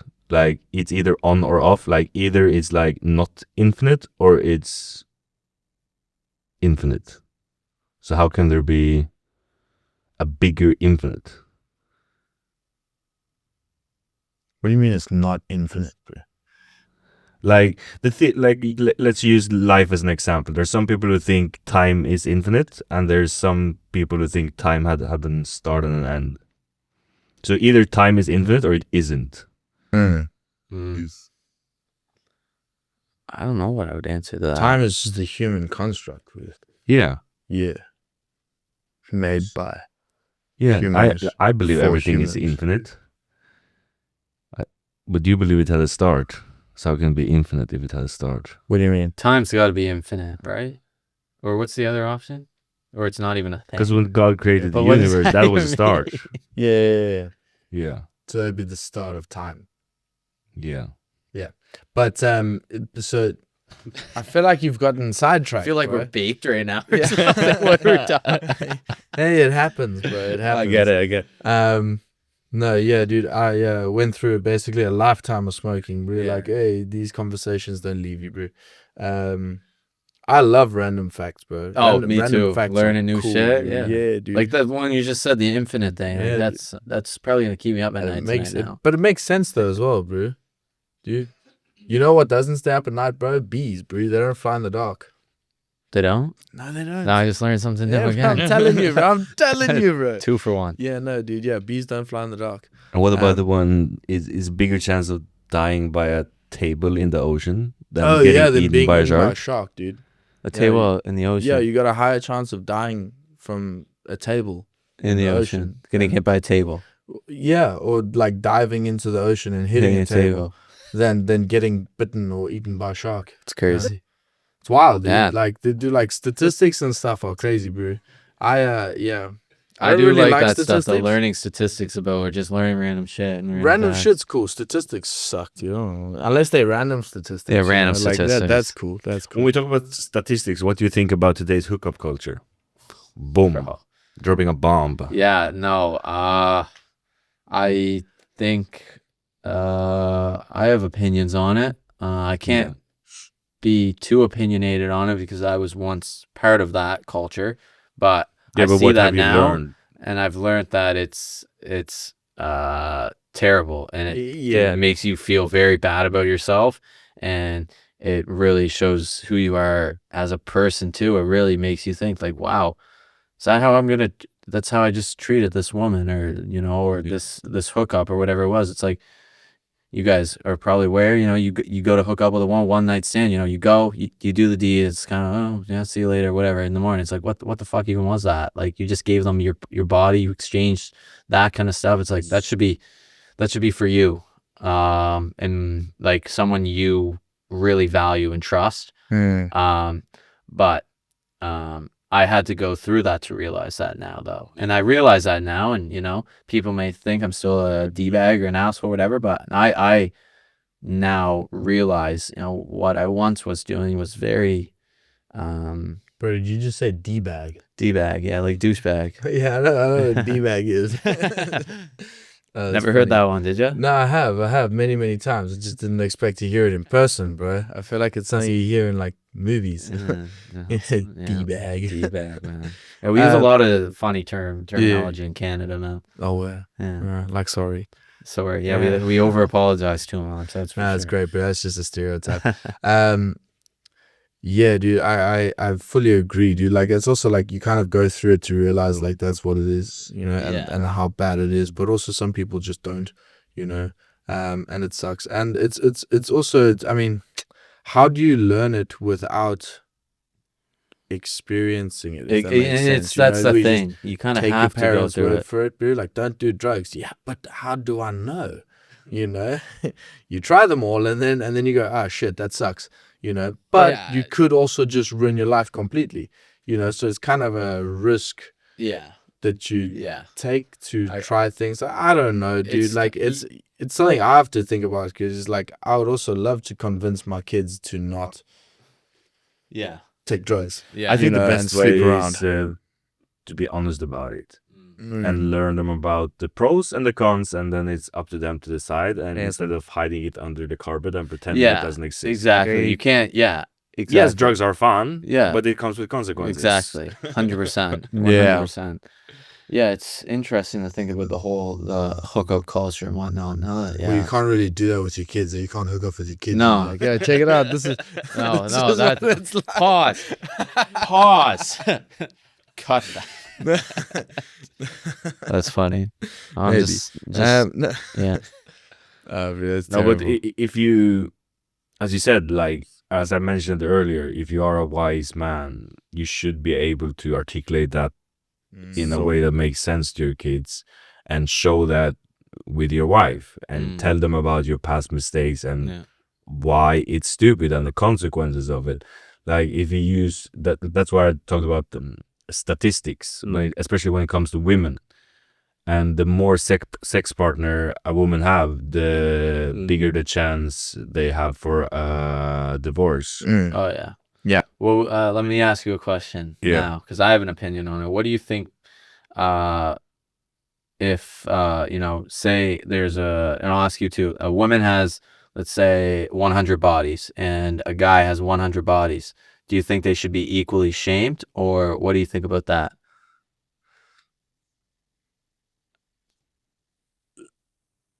So on a certain level, I mean, nobody should really be shamed, for really anything, but the effect that it has on them on the inside is different. Right? And again, like, it sucks, you know, because certain people are, but like, essentially males are designed to populate, women are designed to raise. A woman can't have 100 kids, bro. You know, sex is for reproduction and pleasure, yes, but like with the same partner. You know, which is cool, bro. Like, I don't think animals have orgasms, right? Like dolphins do. Okay, dolphins do. Bless, bro. Lucky dolphins, bro. But like, you know, how do you know that? Everything else. I tested it. That's funny. No, in an optimal world, like, it should be equal, but the consequences are not equal, and that's the objective truth. And if you want to talk about stuff, I like to talk about what's real and not opinions and not feelings.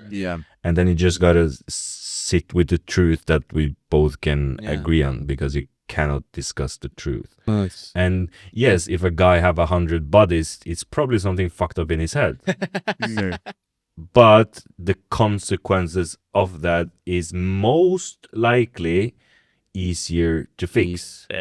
But if a girl have 100 bodies, the psychological damage and trauma that cause is most likely harder to fix. Yeah. So there's no absolute truth there, but as we said, it's statistics and what's most likely to cause more damage.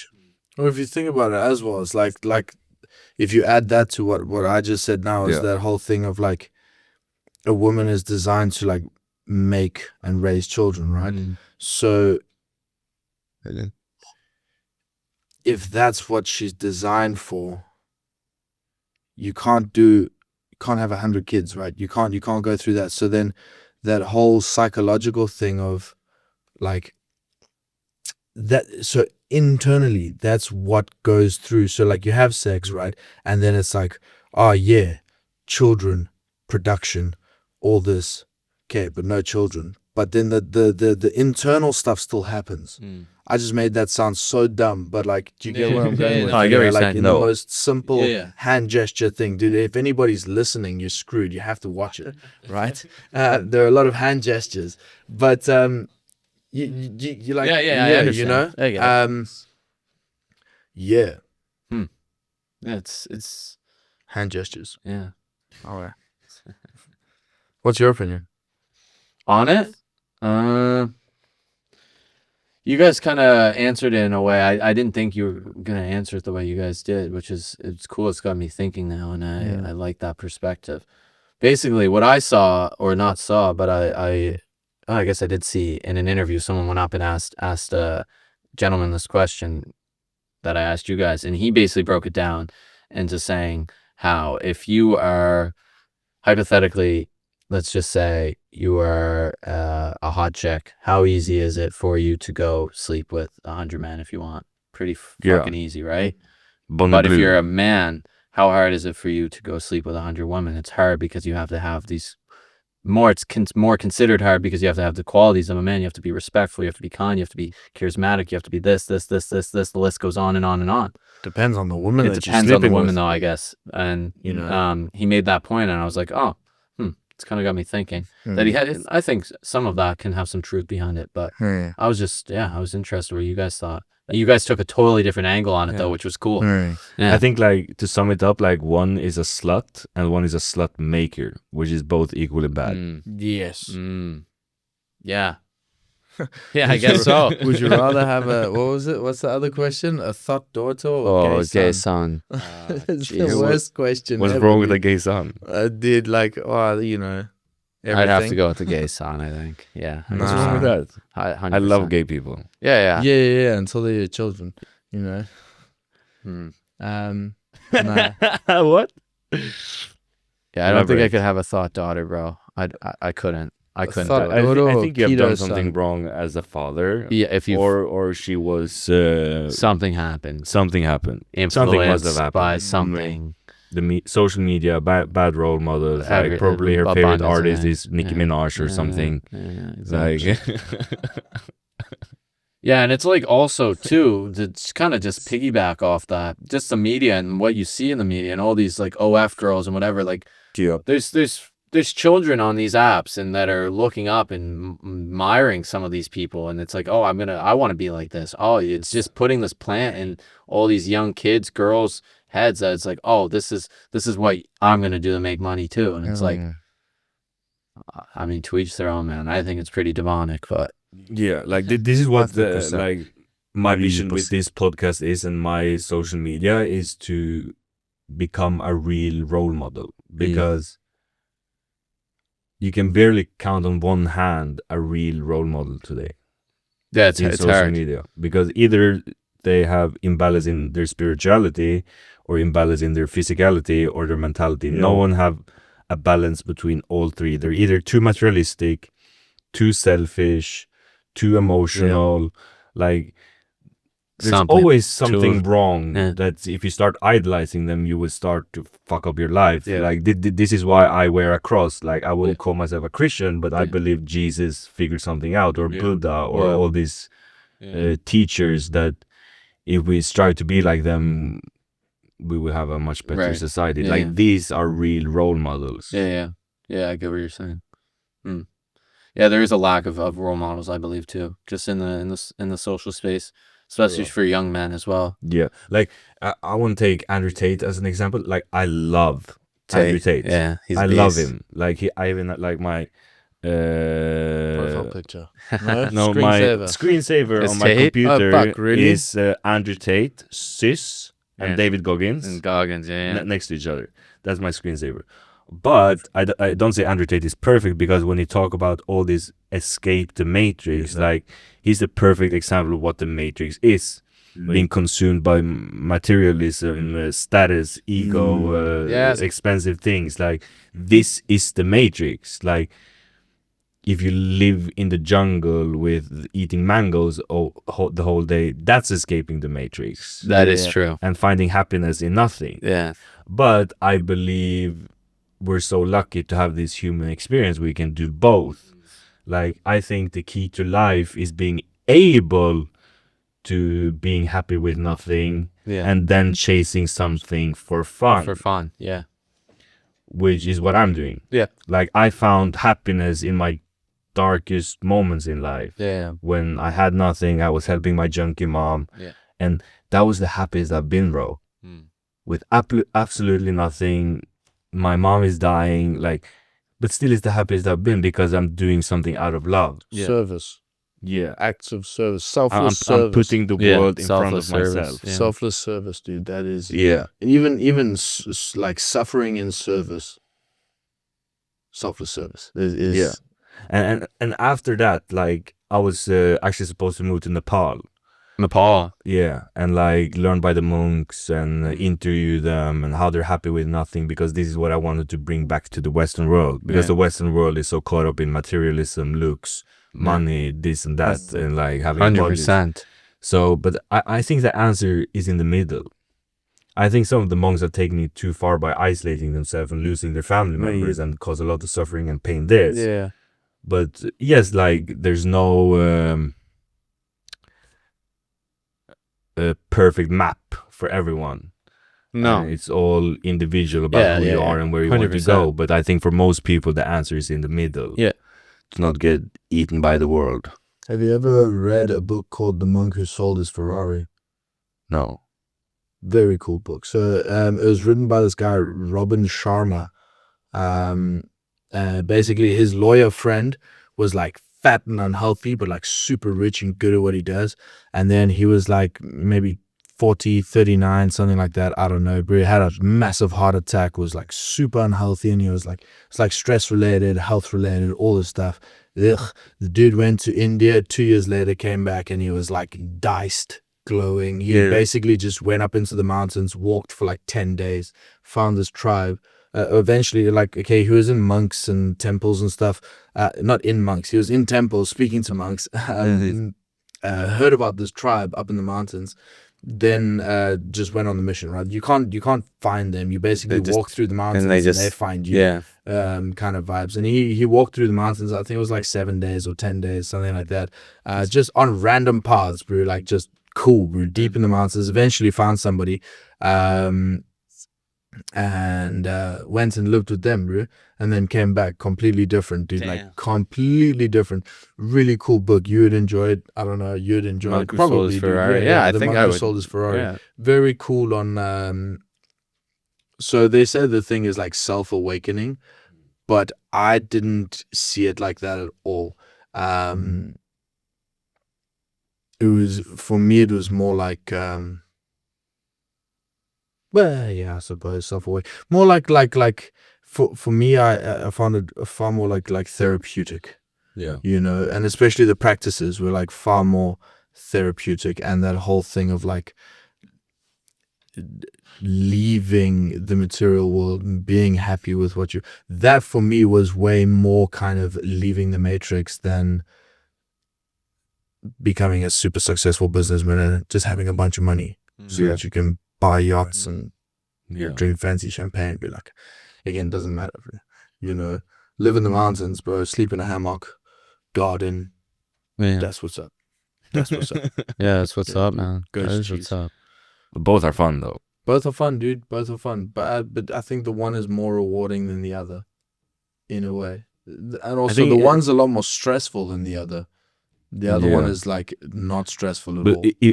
I want to use this term here. Like, it's better to be a warrior in a garden than a gardener in a war. Yeah. So the guy who is this super millionaire and have all this money, he probably couldn't relax if you were up in the mountains, you know? He would probably Yes. stress the fuck out. Like, Right. where are my servants? Where are my Yeah. money? Where are my Exactly. women? Where are all my Yeah. things that make me not think about stuff? Mm. This other guy, he's at peace.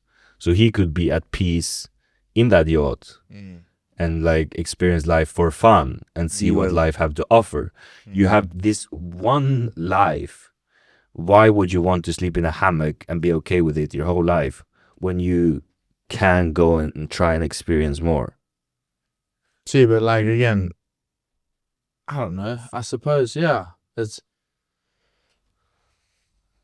each to Because their own life in is a way, so dude. Like, crazy, bro. life you can is do crazy, so dude, much. but like, how nice is it to chill in a hammock, eat a coconut? Yeah, that you can do that pulled for a out of year, tree, you know, but you for might a die the year. next day and then you never got to experience the world. And Yeah, that's that. I'm kind of okay with that. So be it, I guess. Yeah, dude. Yeah. You know, if you I get what you're say saying, you though. fall out of the coconut tree while you're busy getting the coconut, and you Yeah. hit your head and you die. But that's what I said, Okay. like, it's all up to the individual and what do you want out of life. Yeah, dude. So but also like chasing the money dream. You could also be like working super hard, crazy, unhappy, super unhealthy relationships with your family and friends, and then get hit by a car and die. Yeah, that's why I say know? you need a Like foundation the one you were of happiness. super peaceful and you were enjoying stuff and you had this great this great experience where you were you could feel joy and love and peace and everything by climbing the coconut tree, and then one day you slipped and you fell and you died. But building up to that day was a peaceful happiness.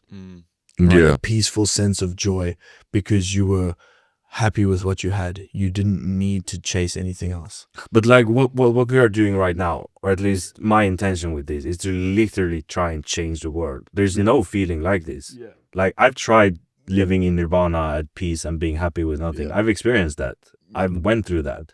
But this is so much more giving. Maybe it's because of my ego and maybe it feeds my narcissism. I don't know. But there's something about helping other people that is just, it can't be described when you get that feedback like, yo, you actually made a difference in my life for the better.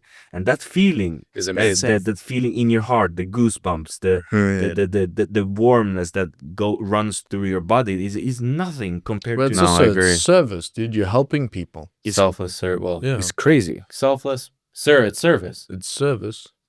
In a way, I mean, it becomes very different if you're doing it just to get that feeling, though. Yeah, exactly. Yeah.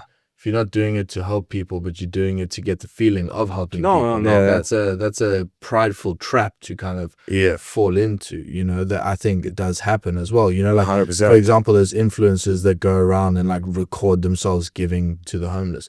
Great, Yeah. you're giving to the homeless. Take the camera away. Yeah. Yeah. Just do it. Those you know? videos, I always thought Yeah. that too. It's like, it's nice to see, but it's Yeah, like they're like, doing it for clicks. Cool, bro, but yeah, you're straight up doing it for clicks, dude. Yeah, like if you weren't behind a camera, would you still done it? Like Exactly. I don't know. It's a great point. Yeah, Hell yeah. Yeah. yeah, dude. I think We're out of time. yeah, we have to call it because it's There's another people. Are they coming now? Hey, Yeah, 4:30. 4:30. Okay, I need to go to the bank. So Yeah. adult stuff. Woo! Nice, bro. Super fun. Bless, dude. Shop for Yeah. joining us. I appreciate you guys having me on. yeah, man. This very was cool, awesome. bro. Yeah, it's good fun. chopping it up with you Yeah, guys. yeah, nice. Different conversation, bro. Yeah. Yeah, dude. I'm keen to keep doing more different conversations, Yeah, bro. bro. Like it was cool to talk about something other than just spirituality, you know. Yeah. It's literally like the main topic so This far, was dude. great, So bro. it was great. Yeah, dude, Yeah. shout for joining, dude. Yeah, appreciate it, guys. Dude, I don't know. Just one more time, where can people find you? Oh, at Parker Fuller with 2 R's on Instagram, TikTok, YouTube. Yeah, that's where you find me. Thanks, guys. Cool. Yeah, cheers. Bless. Is there anything you want to Cheers. say to the people? Say to the people, be kind, find your purpose, and try and do something that makes you happy all the time. Word. Yeah. Sick, dude. If you're a guy, grab your balls and run. If you're a girl, grab your tits and do the same thing, dude. Yeah, Run. exactly. Yeah, tackle life, dude. Yeah. Bless. Cheers. Shut, Awesome. guys. Shut everybody else. Thanks, Brandon. Sweet. Thanks, Pi.